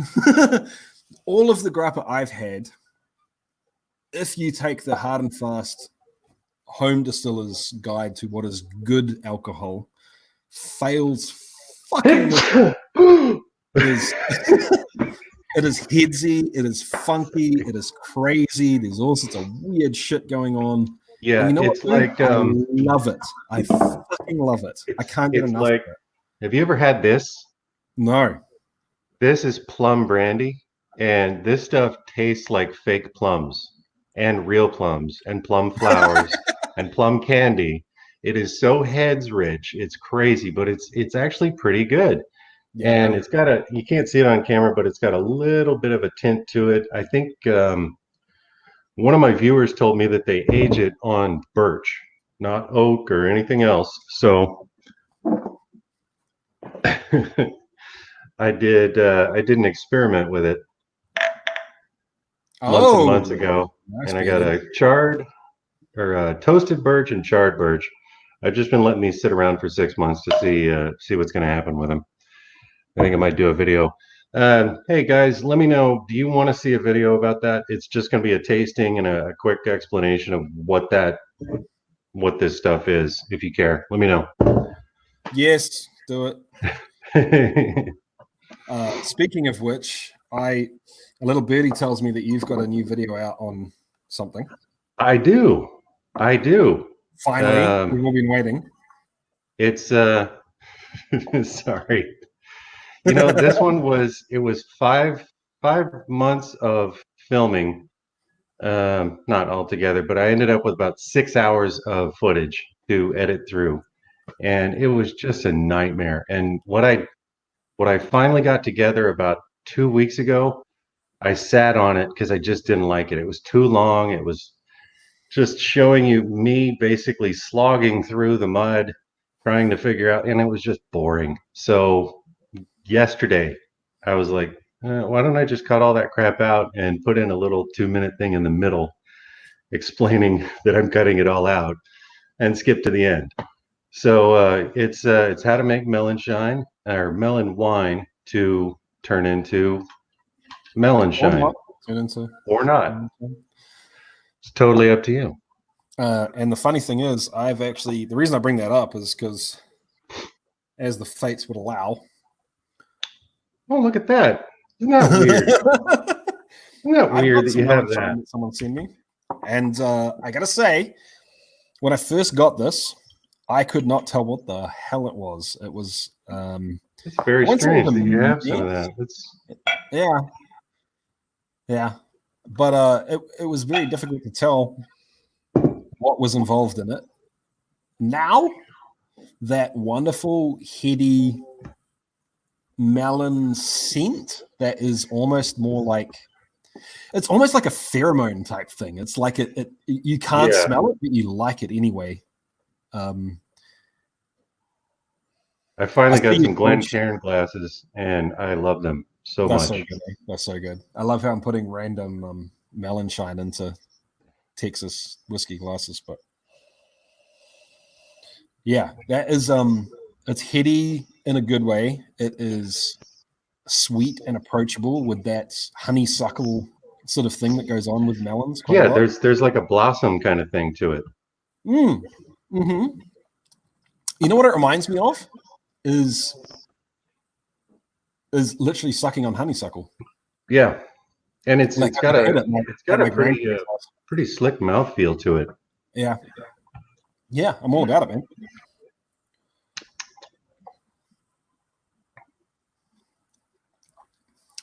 So I would like to experiment with this. I question putting melon into the ferment just because it's so delicate.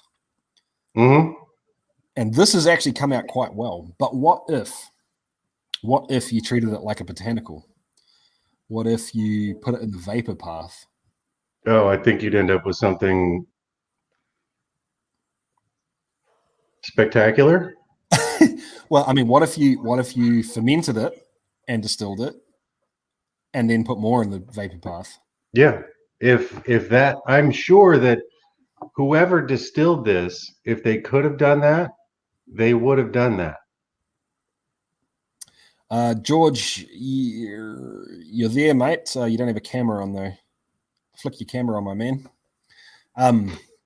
Yeah, and the reason I bring that up is because this is really pleasant now, and it's crazy to me how much this is cleaned up. Just sitting in a jar that's totally sealed, no oxygen getting into it, no wood influence, nothing. Speaking of wood influence. Uh-oh. If you show up with Viagra, I'm going to be really disappointed in you, dude.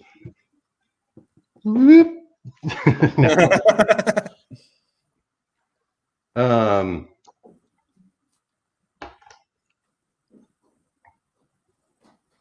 right, we'll just give you a go, George. He's saying that for some reason it's not letting him go, but oh. So I am getting. I must admit, I'm getting quite Schnockered right now. Yeah, to be fair, I haven't really eaten today, so that wasn't a good move beforehand. What I do want to try is it's just poor planning, Jesse. It is.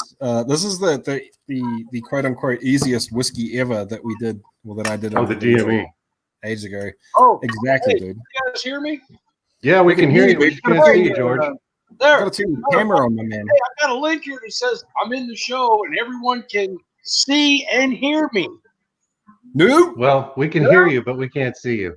Yeah, by golly. I mean, you look kind of square, George. Oh man, that's rough. Hey, what about that distillery idea? Come on. Hey, Jesse's gonna leave if we keep talking about that. Hey, man, we found us a little island, right? Oh, and we get it. Oh, hey, you know what? I've got an idea. The cruise ship, like the cruise ship industry, has turned to shit. Maybe we could buy a cruise ship for like $6 and run it on that in international waters. Hey, has anybody ever done that? Has anybody ever done a floating distillery like that wasn't illegal? I guess once that might be interesting. Yeah, I was going to say. I think once you get 12 miles offshore, you're in international water. So vulnerable to pirates. But yeah, we're Texans. We're ready for that. You guys are. Hey, you know what I do believe though? If you're on the boat, you'll be ready too. Yeah. Hey, stop and think about this. Just for just a second, Jesse, you've done such a great job of professing, just chasing the craft and trying to make, distilling legal. And you know where I'm going with this, my friend. And both of you understand this fully. With the most recent events, I have a feeling. Because I've got some contacts that have already taken a couple of videos I posted and you have posted, and they're sharing them with their local representatives and their senators, and they're like, I think that's great, George. The home distilling community has a distinct advantage and has a lot to offer. We can make fuel, we can make sanitizer, and we can make entertainment all in the same unit. And drinkable water. Yeah, and drinkable water. Exactly. So I think there may be more of a movement here, as a benefit to our community, as opposed to what we keep trudging along and going through. I think that's a good angle to add to our letter writing campaign. Like one of the things that we can do is craft new letters that we send to our senators and representatives, as far as, and even the governor of Texas, to let them know that because of what we know as hobbyists, we can provide sanitizer, we can provide fuel for our neighborhoods and local communities, but only if it's legalized. Yeah. Or well, something like that. Decriminalized. Right. Yeah. Jesse, So, hey man, nice. Hey man, you know what? I love the new logo and I love the hat. Thanks, George. Absolutely. Jonathan, we describe it any way you want, dude. There's a million different words for getting drunk in New Zealand. People talk about Irish. Yeah. I think the Irish that love to party ended up moving to New Zealand. Yeah. When things went south. Shoot. Hey, I'll tell you what. If you you can't see me on video now, but if you could, I'd be sitting here and holding up my bottle of Georgia Saddleman's Cut, of which I only have about 30% left in this bottle. So, yeah. Did you start with a full bottle today? No. Now, I'd like to say I did. No. Oh, this is great. Bearded, I hope your wife's doing well. She is. Recovery. She is. Her surgery was a week ago. My wife, for anybody who doesn't know, had a gallbladder surgery, and we got in just under the wire. Now all the surgeries at the hospital are emergency based only. So, I understand. but she's recovering really well. That's Jesse, good. Dude. You got it when you do. Jesse, I will gladly trade you a hat for a barley and hops unlocking the mysteries of home distilling shirt. Yeah, it's on, George. Let's do it. All right. Hey, send me your address, man. I'll ship one out to you. Hey, Bearded, Yep. I will gladly. You're right down the road, dude. I could just drive it down and give it. Yeah, I'm right down the road, like 4.5 hours away. Yeah. Hey, send me your address. Yeah, that's like around the We live corner. in Texas, so that's really nothing. Yeah. I'll send one to you as well. And I don't know what you're going to send in return, but whatever it is, I'll enjoy it. I'll send you. Nudes. Send them I'll nudes. send you- yeah, I'm not going to send you any dirty pictures again. That didn't go over well last time. Yeah. George, how long were you in the Army? Like 34 years? 35 years. Yeah. So anybody who's concerned about George being offended by my perverted sense of humor, somebody told me I had a perverted sense of humor today in my comments section because of my joke. Yeah, George has heard them all. It's awful hard to offend me. Hey, unless you just you sit back and you're a keyboard, you heard this, a keyboard warrior and you troll. Right. Hey, look, man, if you're going to make a comment, I love constructive criticism. Yeah. But when you start bashing and then, and the basis for your bashing is ill-advised, oh, by the way, and then you send me the law that says I'm right, and then I just send it back to you, and then you disappear. Yeah. Please, just do some research. I mean, come on. We're all in this together. We are. I mean, honestly, yeah, people should be a little bit more tolerant of different recipes and styles because really, this is like cooking. There's a lot of it that's like cooking. There's a million different recipes for how to make pecan pie, and everybody's gonna, beat you in the face because theirs is better and theirs is the right way and yours is the wrong way. But they're both pecan pie, they're both whiskey, they're both scotch, technically, Man, hey, your ingredients are a little different, your technique's a little different. Fine, that's just because that's the way you like it. That's what we get to do as hobby distillers. Yeah, and and I know our viewers do appreciate the time and effort. And Jesse, I know specifically how much effort goes into publishing a video, the editing process, the preparation, the shooting, and all that. And guess what? It's free.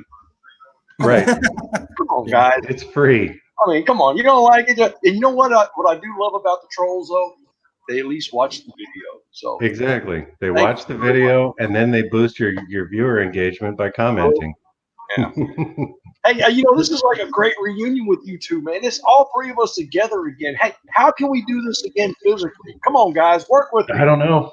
You guys it's up to the guy that lives 22 hours by airplane away. Yeah. Yeah, you guys got to get down to New Zealand, and then we can make whatever you want to make. That's true. Flights are cheap right now. Yeah, I think that should be our next trip. Hey, Bearded, I think we ought to get together and jump on a flight and shoot down to New Zealand. I mean, but if we're going to go down there, we might as well stay for like 2-3 months. Couple of years. Well, if you come now, you're not going to get home. So there's Oh, yeah, exactly. Right. I think your wife will get sick of us. That's how long I want to stay. For your family to be like, when are they going to leave? I mean, there's lots of cool stuff in New Zealand, guys. So you could legitimately come here, hang out for a bit. We could get some washes started. You Mhm. could take off, see some cool stuff around the country, visit some distilleries. Go see the hobbits. Go see the hobbits. Come My back. wife, do some stuff. that's like number one on my wife's list is to There you go go. to Hobbiton. Hobbiton is actually legit. Dude. It's actually a pretty cool place to visit. I've seen pictures. Yeah, it's actually, and even coming from a New Zealander who doesn't care, it's actually pretty cool. I took my grandma there and it was dope. I'm kind of jealous because I'm sitting here and I'm watching you two are just, you're drinking up, you're sucking and poured. I guess it's a good thing. No one can see me sucking off the end of this bottle like a tit. Oh, The real See? reason you don't have your camera on. You're in your underwear again, aren't you, George? Yeah, The last time I saw you, you're in your underwear, mate. believe it or not, I've got my camera on because I've got a little thing down here that says stop cam, and I'm not going to do that. But I can see that my camera's not working, so I don't know what the hell's going on here. Hey, otherwise, I'm just glad to be a part of the Yeah. main. The main. We're glad to have you any way we can. And you, Bearded. I very much appreciate it. Thanks, brother. I appreciate the invite. I am just so folks know this. Yeah, I am your biggest supporter. Anytime you publish a video, that's the first thing I do is I sit down and I watch it, and I appreciate. No, I'm his biggest supporter. There you Ah, go. I appreciate everything you guys do for the community, and I know the community Likewise. appreciates it as well because we got the perfect trifecta here. We got the specialist, we got the alchemist. We've got it all, and believe it or not, when we involve the community, which we do on a regular basis, and we take that feedback from the community, and it comes together. It's just a beautiful thing to watch happen. So thanks for what you guys do. Likewise. so Sai's got some. Oh, whoops! I've clicked the. There we go. I think it's about time you grow some facial hair, George. Uh-oh. Mhm. You know what? Somebody can see me then. That's what that You looked good that 5 minutes that you had a beard. Yeah. yeah. Well, there's a long story behind that. And that Well, is- George, let me say this. You looked better. Thank you. Whoa! Oh, Shots fired. Shot fired. I grew a beard one time, and I grew it because I could. Matter of fact, a beard, I had one just about the size of yours, I guess, somewhere near that. Yeah, and I was kind of like, I was happy with it, but my wife gave me an ultimatum. Yeah. You guys lost out. My ultimatum came the opposite direction. I made a mistake when I was shaving about maybe 10 years ago. Oh. Went a little too high. And I was like, well, crap, I'm going to have to shave the whole thing off. And I came out of the bathroom and my wife screamed. She was like, oh my God, how long will it take to grow it back? I had the same thing, dude. I had the same thing. I found out that I had a double chin that day. Here. Yeah, I've got like a fat rolly chin. Yeah. My wife It was was like, like, yeah, who's that just fat shave it." girl? Who's that fat girl in the mirror? Oh my God. Ah. I also look like I'm about 12 or 15 years old. So Yeah, I got the same thing. I still look like I've got baby fat. I look like 6. yeah, I'm a baby fat with the crow's feet. Whoa. Hey, On Jess, the flip side, this is good. It's like my fountain of youth. If I ever decide that I hit like too old, I can just shave it off. hey, yeah. you know what impresses Randall me? sports some whiskers. Yeah, it's like you fall into the category of ZZ Top with that long thing going on. That's a good thing. Back to where it was, man. I've got another few inches before. Yeah. Ooh. Have you seen that aviation, Jesse? Have you seen that aviation gin commercial that Ryan Reynolds did, where they beat the hell out of the juniper berries? One of the distillers, he's got a huge long beard, and he throws it over his shoulder every time. He does that, I think of Jesse. I'm like, Excellent. he's just got to let it go about another 1.5 feet, so 2 or 3 more years, and then he can. Throw that beard over his shoulder. I can do that. I'm not going to do that, dude. So what do you think the next thing we ought to get together and try to do is? Run the world. That's a hell of an open-ended question, isn't it? I think we should run the world. Yep. Yeah, plain and But for simple. real, man, I reckon you should get you guys down to New Zealand some point in time. It's going to be a while before it happens because, everything's up ass creek right now. Yeah, even if George and I were millionaires, it would still be a while. Yeah. Or if George was a millionaire and I convinced him to buy me a couple of tickets. With me. No, that ain't gonna happen. He's like, I love you, buddy, but I just don't think of you that way. Oh my goodness. Hey Jesse, I'm getting ready to I'm gonna do two things here in the near future. I may be poking you for a little bit of help and information if I could. And you too, as well, Bearded, is I've got Yeah, that. you and I are getting together this year. Yeah, we are absolutely. Nice. Yeah, everybody knows. Yeah, we are. We've already coordinated, at least initially. Yeah, we've since got a we're- plan. Yeah, we But got. you know what I would like is I'd like a couple of comments over there from some of our viewers that maybe have some ideas or throw some ideas over on one of my videos or one of George's videos for stuff you'd like to see he and I do Yeah, this year, since we can't go and nestle in Jesse's beard. yeah. Hey, you know what I think would be a great idea? Now that I know it's capable, and I'm not going to forget you, Jesse. I'll be back in a second. Now that I know it's capable to get us all three together on a live stream, I think that when I do come down and we link up, that we also have our man Jesse. Mm-hmm. I think that's a great idea.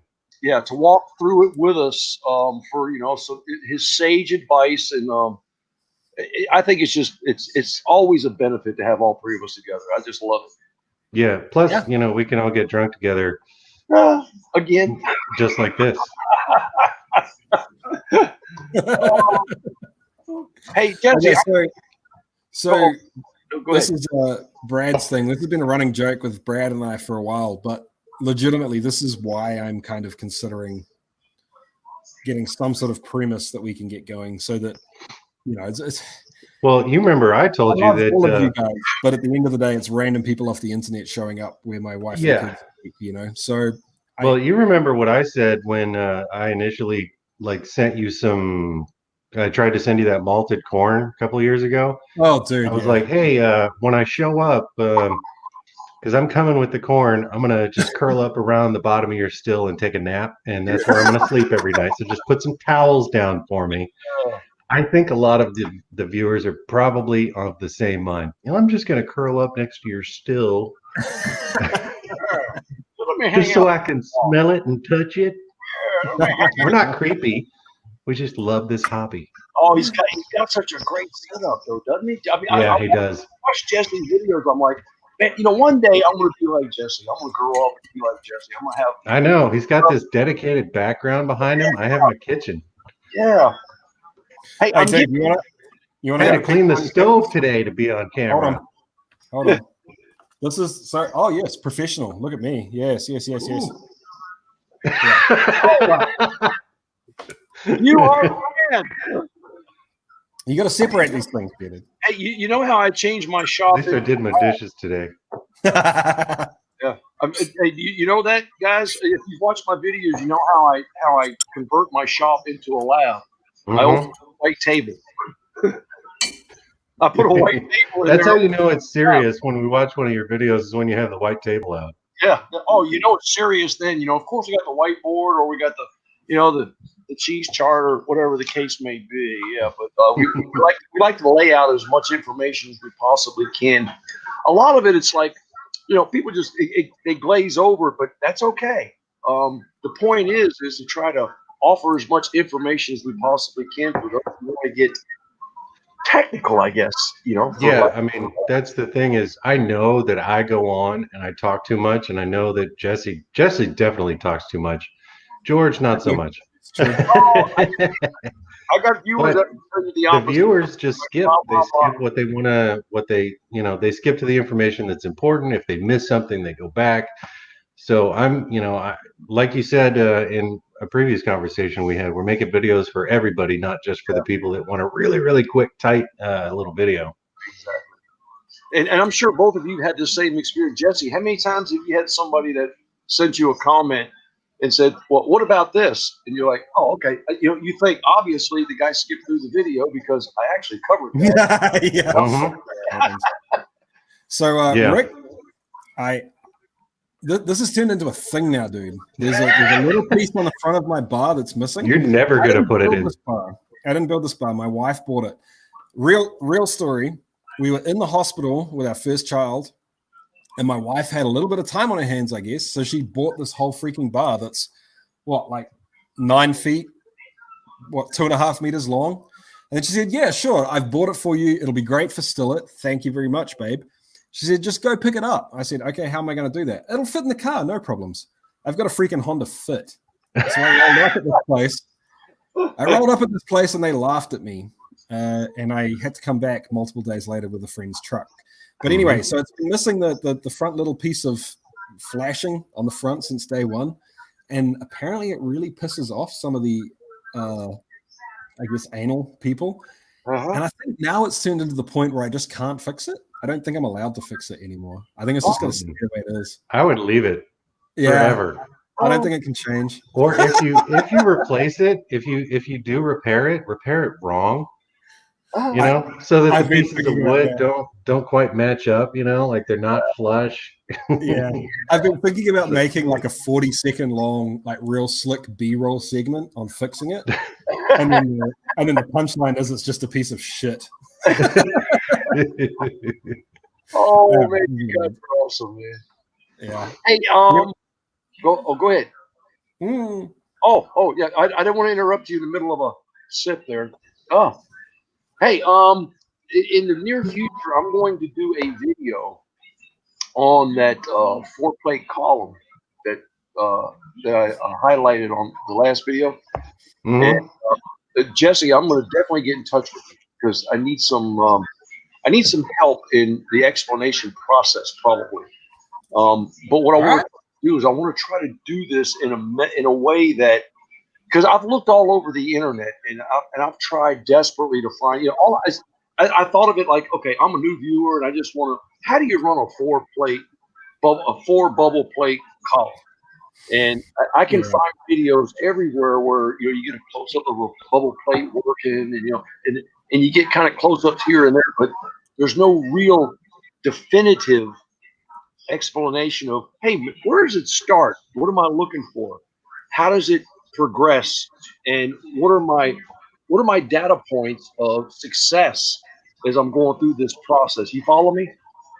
No, I follow you exactly, George. And when I got my equipment, I must admit it was hard for me to piece together the information out there as well.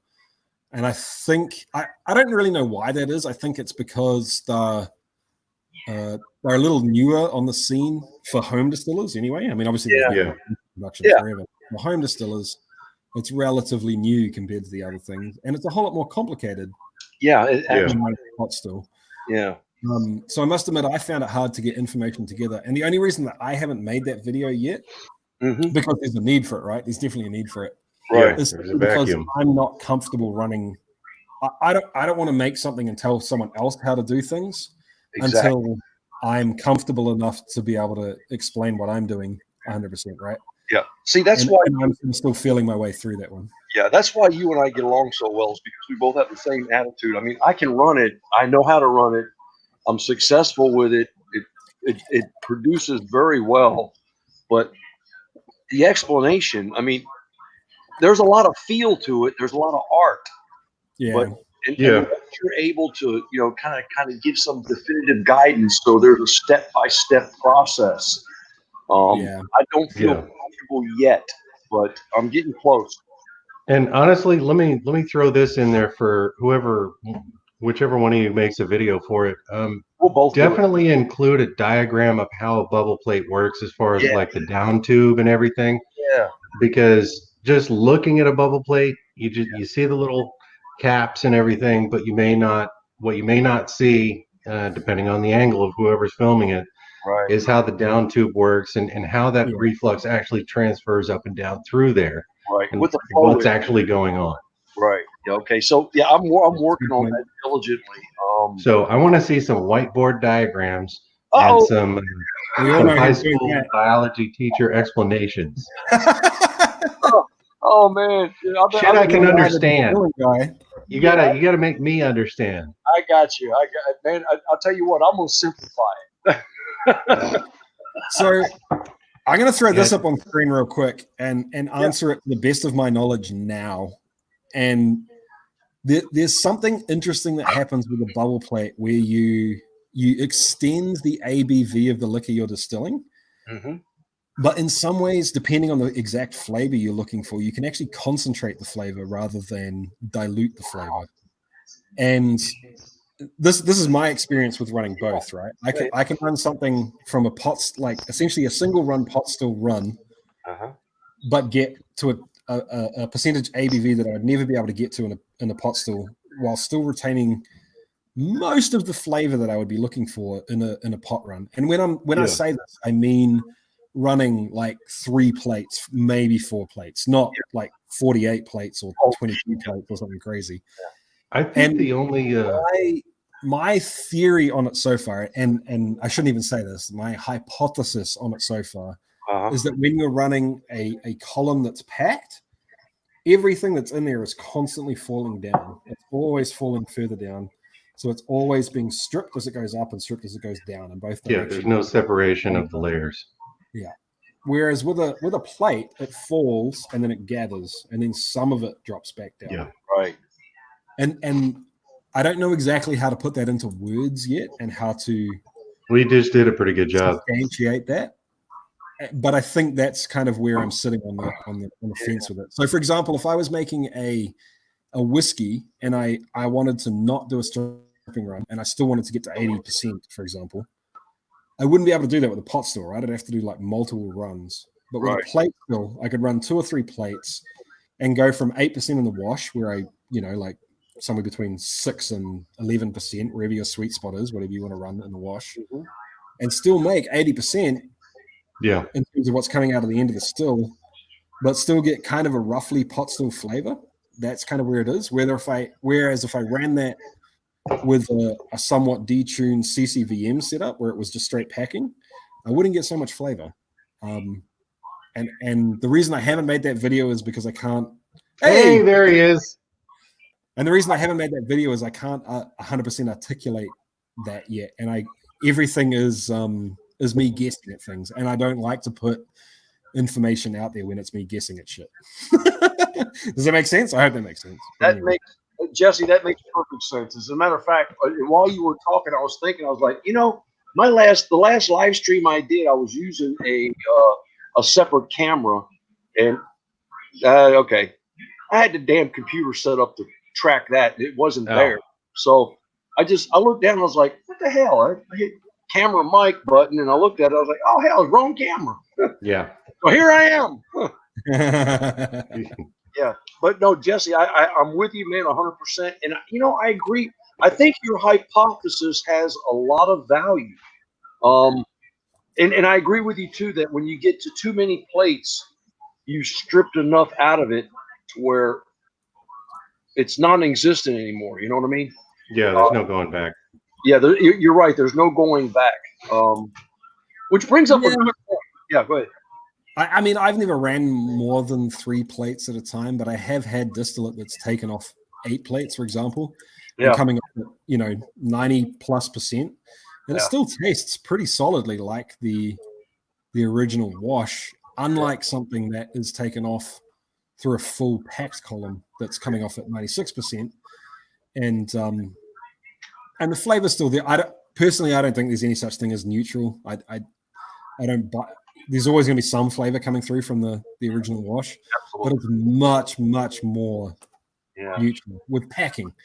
I have a theory that and I don't know if I can ever articulate this or prove it, but I have a theory that on a molecular level, that a flavor profile of a constituent or an ingredient attaches itself to an ethanol molecule on some level because we got those hydrogen bonds, but that's another story in itself. But I have a theory that it does that, so you never really lose.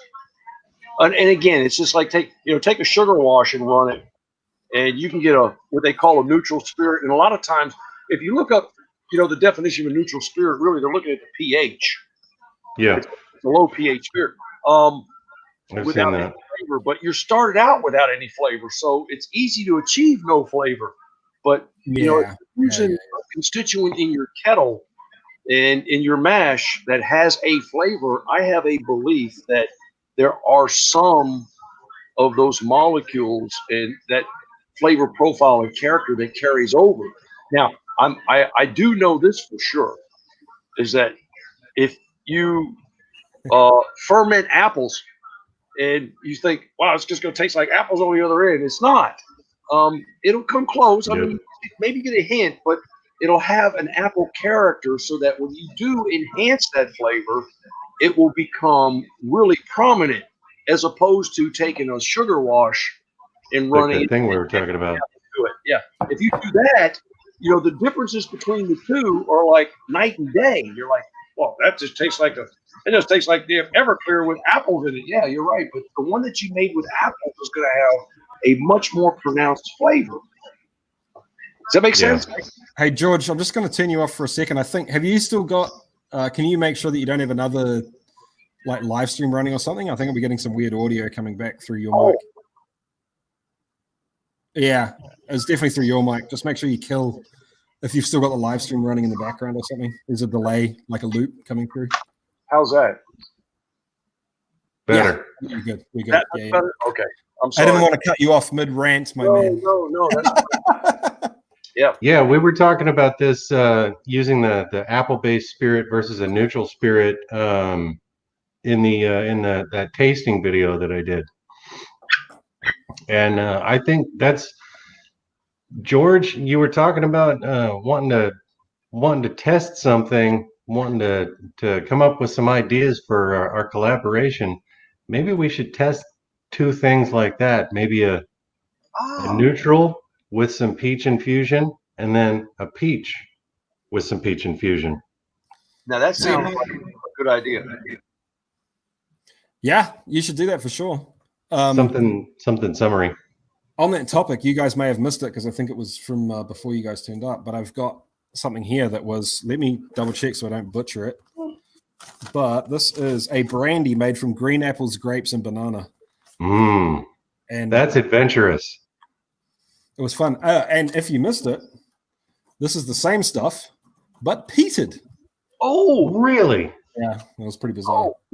But yeah, so messing around with that sort of thing would be really interesting. I think you guys should do it for sure. Mm-hmm. man, you know what? As they say, from where I'm from anyway, I think we'll be on it like Oprah on a pork chop. I was like, God, yeah, let's get to it. Like white on rice, fat kid, all that other stuff. Yeah. Like me on pussy. Ah, there you go. Matter of fact, hey, My wife's gonna kill me. Oh, yeah, you're in Gonna trouble. kill me. Hey, do you know what you're not doing tonight? Hang on, I got that corona. we're gonna have to cut him off. I understand that your wife just watched her first porn. No. Let me rephrase that. She caught you watching porn. Okay. I need to take another slash. Don't do anything stupid while I'm gone. Yeah, no problem, no worries. Not whatsoever. What could go wrong? Two drunk guys talking on the. Well, you're there. I'm trying to catch up to you. Look, I got a lot of stuff going on here. I don't know. I'm actually not there. I've only had 2 beers and maybe a shot's worth of alcohol, so Yeah, I I'm always gonna say catch up with you guys. I've only had 2 beers, the first and the last. But I'm trying to. Oh, look. Oh, there we go. Oh, look there. I got my 3 barrels. Oh, look at that! Oh, look at Got that. your little oak casks back there. I saw the video you did about those. Yeah, and we did a pre-age, which was just some medium toasted oak chips and bottled for. Let me see if I can show you what I got in the background. Whoa! Yeah, look at you! Oh my goodness! A slash, Vito, is a piss. Oh, corrosive. Hey, Jesse, while you were gone, I shared with my 3 barrels I got in the back there sitting. Oh, nice, man. I swear I'm not drunk. Hey, I got a laser etcher, so I'm starting to etch on barrels, which is kind of Oh, fun. really? Yeah, Oh, and nice. Did you get like a little portable one, or like is it a flatbed, or is it a you Do put I it on sit top of the on? Does substrate it sit on the item or? what? Believe it or not, man, this thing is really cool. I paid like $260 for it. Oh, by the way, I don't ever do anything half-ass. I bought 2 of them. Yeah. I bought one that's like a meter by a meter, and that cost me like $380. Wow. And then I bought the one that's like 60 centimeters by 60 centimeters. And what actually happened was, let me tell you what happened was, I started messing with the big one first because I went big first. It's a 10 watt laser. Yeah, that thing is like, man, that shit will cut through butter. Yeah. But it'll do everything I want it to do. And then I got the smaller one, and I like the smaller one better because all it is, believe it or not, it's just a program, and it runs on Arduino. And nice. I've been messing with a bunch of Arduino stuff here in the shop. That's your new favorite thing. That's my new favorite thing, man. And I'm telling you, to try to interface with the outside world, Arduino has so many capabilities. But having said that, don't go on. Now what's he gonna go get? Oh yeah, Odin's fermentation paddle. Oh yeah. Yeah, I made that. Yeah, I tried that on the lathe, and I got a chance to. Oh yeah, and so I did a laser etch on that, and that turned out really good. And so I started etching barrels and etching coins, and hey, if you bring it out here and leave it set for a while, George is going to etch it. You know what's happening in here, right? You know what's happening in there. Yeah. There's a whole lot I can have. Hey, one other thing I'm going to do here real soon is I'm going to start, the audible proof and trail hydraulic, which I'm really a fan of. I mean, and again, Arduino. And the only holdup with that is that, believe it or not, the assembly in the process of putting that thing together is not that difficult. And the sourcing of the parts. What I'm not comfortable with right now, and I'm going to get there within about a week or two. What I'm not comfortable with is explaining how do you program it. And believe it or not, it's nothing more than a drag and drop, click, but that simplifies it to a degree that is not fair because you have to have a couple of libraries to make the sensor work. You have to have a couple of libraries to make sure that the Arduino's working, it's talking to each other, And what I hope to do is I really want to put it all in one place so it's a one-click wonder, as in, you click this and drag it and drop it, and then it works. I don't know if I can get there. If you could get somebody to develop an app for a phone, you'd really. I mean, maybe that's asking for a miracle, but we do have a pretty awesome community. So far, I'll tell you what, they really come online, and there are so many wonderful, great, smart folks out there that are lending their genius to us. Yeah. Yep. So, Rocky, my man, I'm glad we could be a distraction for you. That was the entire purpose of this thing. I see enjoy some sleep, get some sleep, dude. And we might have to set a few more of these up over the next few months. Yeah. I'm guessing people are going to have some spare time and they're going to need some distraction, which is great because let's face it, none of us have thought about any of that shit for the last. Yeah, you better believe it. Yeah. All I've thought is don't say anything that stupid while you're this drunk. Cheers, Rob. I have a little Post-it note on my computer that says the same thing. Don't drink too much and say something stupid. You haven't been reading it. You did say something about pussy. No, I haven't been reading so that was I deleted it. Well, by the way, Jesse, the melon, not that that's what this is. No. My suspicion is that once it's aged on oak and maybe a little cherry or aged on wood, period, that kind of candy sugar aroma when you're about 1.5 inches away from the glass is gone. There's still some sweetness when you drink it from the vanillins and wood sugars, but that kind of candy sweetness disappears once you put some age on it. It's interesting. Now that this has been sitting open for a while, dude, it's come back to more like the rinds. Like, you know, if you're cutting open a honeydew melon and you're skinning it with a knife and you haven't quite peeled it enough and you've got that green, it's not skin, but it's not into the meat yet. You've got that layer. Yeah. That's kind of what it smells like. And it's not a bad thing, dude. To me, that's like where the scent of the melon really comes from. Yeah. Is that peel. Hey, you know, people could. I guess people can imagine what it would be like. I know they wish they were with us on the porch that night when we were having drinks, just like this. Hey, but not to be outdone. Oh my goodness! Hang on, put it up to the camera. Oh, look at that! George is selling these food. Hey, can you get a little? That smells good. Hey, you know what? See, Could you see what I was thinking?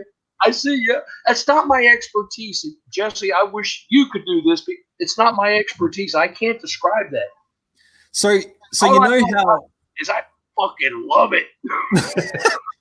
So you know how they say that that porn essentially drives the live streaming, the video industry. It drives the technology, yeah. Any technology that can be used for video ends up essentially being pioneered. Man, now I want a cigarette. I know, me too, dude. Maybe we can be the ones that finally drive smell-o-vision. We can rock that shit. Honestly, I'm surprised that porn hasn't been on top of that. Goes back to my original point that you saw her first. So Bearded, if you just focus for a second and look at the bottom of your screen, there'll be a post-it note there.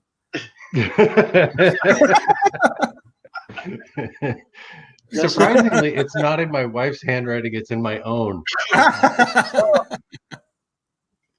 Oh, hilarious. I'm gonna have to after our last roundtable and podcast, I was like, man, I need to try not to drink so much so I don't get so damn chatty and just dirty. That's a good thing, dude. It's a good thing. I'll just have to make sure not to make this video available for anyone that wasn't here when it was happening.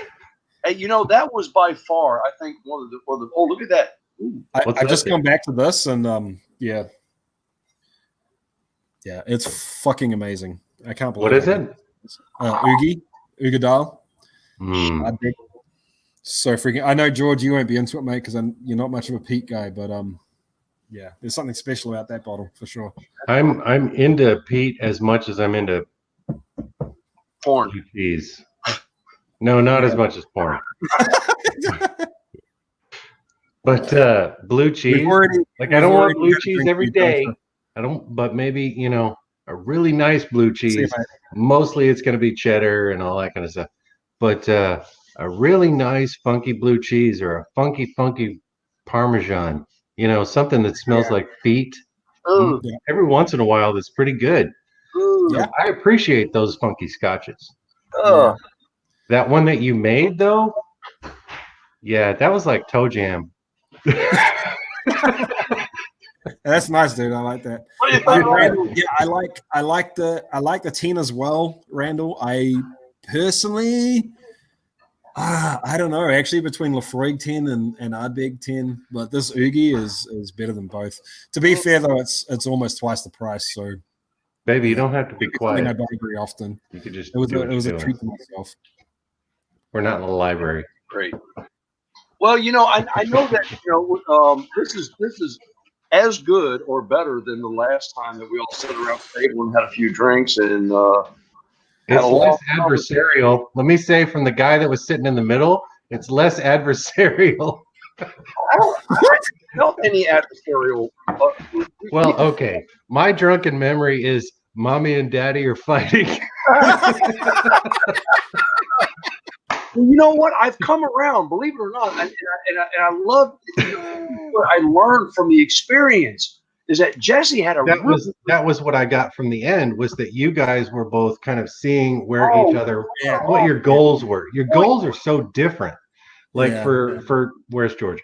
For George is George is going for stuff that he's done this so much that he knows no matter what he puts in this still, he knows when he can put that big jug right under there and collect all the hearts. Yeah. And Jesse is like, I don't know what the fuck I'm making.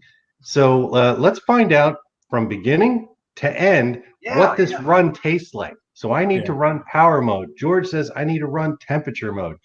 And it was a really cool kind of conversation, bringing together both of those sides so we can understand what the two differences are and how they can work together and why they are done. What is the purpose of doing one versus the other? So you did a good job of mediating that too, Bearder, because well, there were a couple of points in there we were trying to explain our positions. yeah. And Jesse, hey mate, I'm good on you, man, because you brought me around, and I have run. Really, I have run. No, me too. Yeah, 100%. Yeah, I have run a couple of stills on just a power mode. Mm-hmm. And I have found that I've got a PID that I run because the Inkberg PID, you can run it on PID mode or you can run it on manual. Yeah. If you run it on manual mode, I can run it as a pulse width modulator, which gives me a percentage. Right. And if I run it at 45%, I can maintain the amount of power necessary for it to produce. But of course, we agreed. If you run, you have to increase a little Sorry, bit fellas. you have to increase a little bit of the energy to get the same production. But what I was able to do was I was able to replicate what you were talking about. And I was like, that makes perfect sense. Yeah. Yeah, And I've been meaning to reach out to you I'm again, looking George, at back at because- adversarial is the wrong word. I mean, at the moment, I was like, I don't want my two best friends to disagree. Oh, That's how I was feeling in the conversation. But that makes But, it fun, dude. But If looking everyone back feels the at same it, thing. it was just a passionate conversation about, I believe this, I believe this. Oh, wait a minute. We kind of have some similar stuff going on here. And then a lot of understanding happened as a result of it. So I didn't mean to make it sound, mommy and daddy weren't really fighting. They were just wrestling on the carpet naked. If you're watching this now and you have no idea what we're talking about, there's a podcast out where Bearded George and I sat down and had a long discussion. And the discussion was actually about an hour and a half longer than what you think it is because I kept fucking up and losing footage. So we had to keep going back and re-recording. And every time we recorded like an hour and a half, and then the camera died, or a microphone died, and then we went out and smoked like 3 cigarettes and drank a whole shit ton, and then came back in drunker and more tired. And then he was like, "Okay, we got to pick it back up." Last thing we were talking about was. But George, I've been meaning to reach out to you again, and I haven't because I've been busy and everything's been up shit creek. But in that podcast, you said that you would sort me out with some parts for a PID, and that I would. And essentially, the understanding was that I was going to get you to help me build it, and I could make a video about building it, and then try running it. And I know I haven't done that yet, and that's not because I don't want to do it. It's just because I've been slack. But we need. I understand. With all the things that we put on our list, when people get in touch with us, I start filling the list is this long, and we're right here. We're just a little bit, But Jesse, when I send you the shirt, send me your address. When I send you the shirt, what I'll do is I'll include a PID free of charge. Don't put it together, George, because I want to put it together. He likes to tinker and link back to your information on how to do that. Okay, I'll do that. I'll put it all together. I'll plug. I want to plug your videos, and I want you to get me. I want you to give me a hand putting it together. And then that way, if anyone else wants to do the same thing, they can buy the stuff off you or the kit off you. Or whatever wants to work. Yeah, sure, that's fine. By the way, George, you remember that special Chinese gift that you gave me? I'm not talking about the virus. I have taken it upon myself to make a slight modification to it so that I can change out things and run other things, you know, for distilling essential oils Yeah. with copper. Oh, it's an So, amazing thing, isn't it? That's coming up for people that are paying attention over in the comments section. That's one thing that's coming up, and I'm gonna bring that when you and I hang out. Not you and I, Jesse. You and I, George. When you and I hang out, I'm bringing that so that you can see it, and hopefully my soldering is good. Yeah. Hey, a real quick shout out. You see this? There we go. Great minds drink alike. Great minds do drink alike. Hey, We are proof. I just want a shout out. I got this shirt from Mike Oh yeah, from down in Florida. yeah. What an amazing individual. And I That dude hung is awesome. He is. I hung out with about when I was down there. Now people are going to say this is terrible, but it really was a lot of fun. I hung out with 9 of his blind friends. Okay, they all came over. I You see know, that side. we had a party. We were outside, and matter of fact, YouTube. I tried to publish the video, and YouTube hacked it because of copyright. Because I mean, we're listening. Oh, because somebody was playing music in the background. We were listening to Queen, and you know, and Mike and I, we were air guitar, and we were Yeah. you know, into it. But you don't know how much fun it is to sit around and get drunk with about 10 blind people because they can't see what the hell you're doing.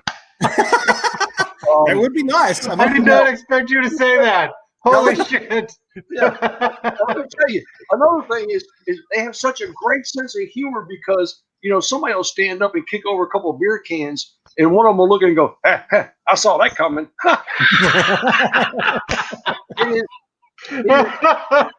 I'll tell you what, if you want a humbling experience, go down and visit Mike and spend an afternoon with him while he's running his still, and all his friends come over and they have such a great time.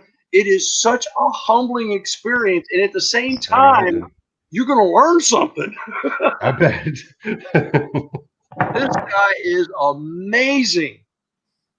So that's my shout out to Mike. And Mike, thanks for the T-shirt. I wear it as often as I can. Every time I get a chance to wash it and put it back on. Mike, thanks for being in the videos because they were super awesome. And I hope someday I get to see his setup because, man, that blueberry gin you guys made, that second to last video, that seemed like it was just a miracle for the mouth. I don't know what that means. Hey, and nobody drove away that night. Oh, I know what that is. I don't know how you know what that is, dude. I have a psychic impression. Yeah. Okay. If I've tried this earlier on today because I was getting a little antsy before starting the. You know, you were I felt warming like I up before we started. Exactly. Yeah. There you go. Yeah, you got to warm up the reminds me of palate. grappa, dude. 100% reminds me of grappa.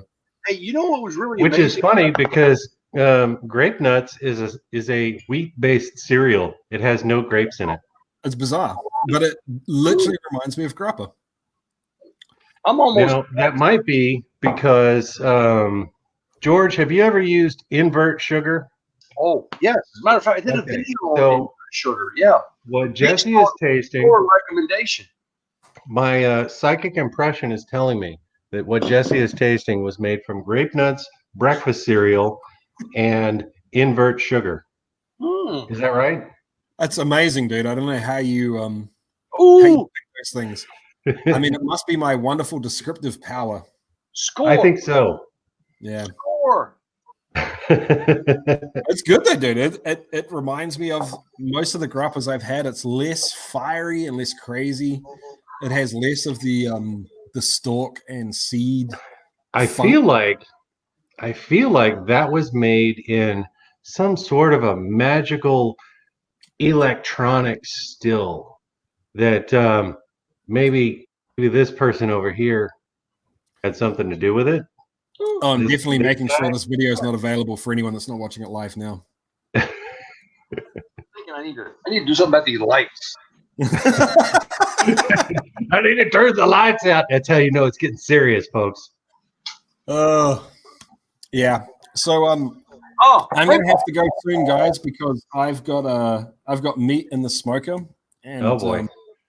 I don't want to. Yeah, I know what that means. Yeah, but Oh, actually, you have meat in the smoker. Oh, sorry. I thought you were talking about sex. There you go. On south again. yeah, I think this sums it up perfectly. Yeah, but we should fire this up again soon.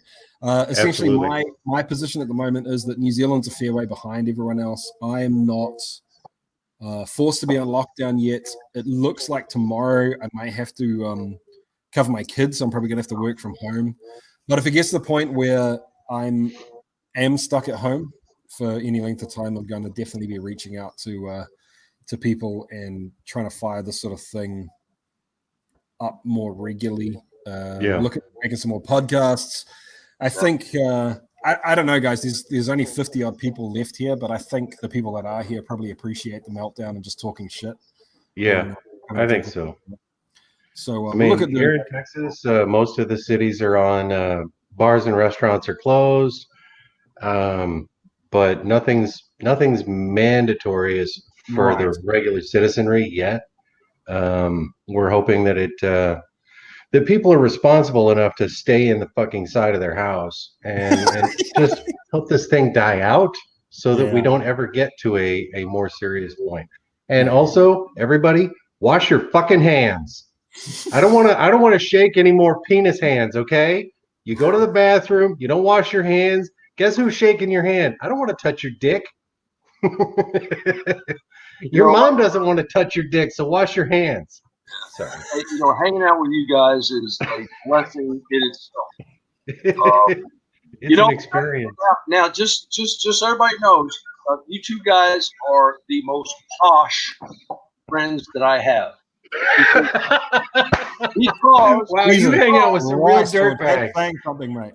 You are screwed. You have these little whiskey sniffers that you keep filling up, and I'm stuck with a fucking bottle that I'm stuffing out like a pit, and but that's okay, Don't forget this shit.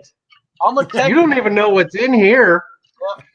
Hey, I'm a country boy. Matter of fact, I grew up in the backwoods. Our stop sign said "Whoa."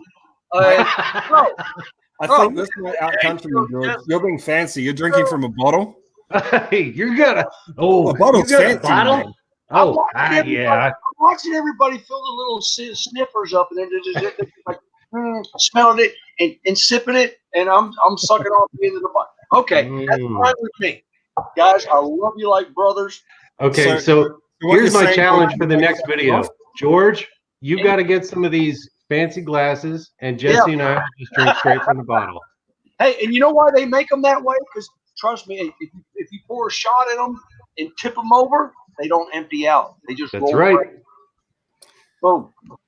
Yeah, that's for real. That's exactly I'll tell you right now, George. You remember when we had that whiskey on that night, and we had it in the big glass, and then we had it in the other glass that was totally different. Yeah. I thought these things were wankery and bullshit. Oh, but there's a moment in the podcast when you put the same whiskey. We had it in a regular glass tumbler, and then you also had it in the Glencairn. And I had some in the tumbler, and I was like, I'm not picking up that whatever it was, like butterscotch or something. And then you handed me the Glencairn. I was like, holy shit, there it is. It wasn't even a Glencairn, dude. It was just a wine glass. It was like a different shaped glass. It was I was drunk. How am I supposed to remember these things, Jesse? Yeah, I totally thought these things were wankery and bollocks, but after you try them, there's something about it. Yeah, totally. $12.99 on Google. Hey, I'm getting ready to sign off so that you two can bring us to a close in the most proper method that you possibly can. Jesse, are you saying that proper is without you? Yep, Jesse. Love you like brothers. Looking forward to the next time we can link up. And we'll do this because I love technology. But I want to do it physically if we possibly can. And my last bit of advice, as I always say, never take a sleeping pill and a laxative at the same time. Okay. Love you, George. George dropping knowledge bombs. I can see him. You're still backstage, George, and you're snickering. Love you like a brother, George. Yeah. Or an uncle, I guess, because you're so old. You just had to. I can't help it. I can't help it. I love him. Oh, we're totally paying attention. Well, I'm paying attention to the comments, dude. I'm trying to be all professional still, even though Yeah, we're trying. Like, But between laughter, it's actually really hard to see some comment about yoga pants don't lie. I see you guys. Yoga pants, you're right. Yoga pants don't lie. I think at this point we're getting into some fuckery, and my wife she might end up rewatching this, and she's gonna be like, hey, "You're not getting any Oh yeah, tonight." yeah. For Well, the link, granted, the she's recovering from surgery, so that's probably not going to happen for a while. So, I can say whatever the hell I want to. Oh dear. All right, guys. I do need to bounce. It's been fun.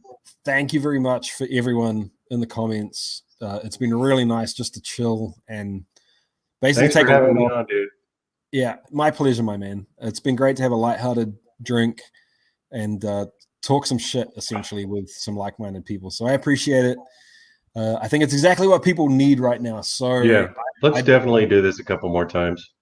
yeah, I don't know when I can do this again, to be perfectly honest with you. Scheduling's up to you. Let's. Yeah. I think let's leave it on your timetable because you have kids. George and I don't. So, or at least I don't know. Well, George, if George has kids, they're all old. Like they're like my age. They're like my age if he has kids. I don't know. George, do you have kids? Anyway, sorry. Yeah. I've been drinking a lot now. At this point, I've had a lot to drink. So Yeah. All right. It's been a pleasure, guys. Thanks heaps for hanging out. We'll figure out when we can do this again. I think this format kind of works in that we'll do something kind of like I'll do, like if it's me that's hosting it again, we'll figure out some semi-professional on-brand reason to do a live stream, right, and then work our way into a meltdown again. I think it worked pretty well, so we can do that again. But yeah, thanks a bunch, guys. I appreciate it. I appreciate all of you. I appreciate the community, and in times like this. So yeah, we do this. All right, special. guys. Yeah. All right. See you. Night, team. everybody. Stay safe. Wash your hands.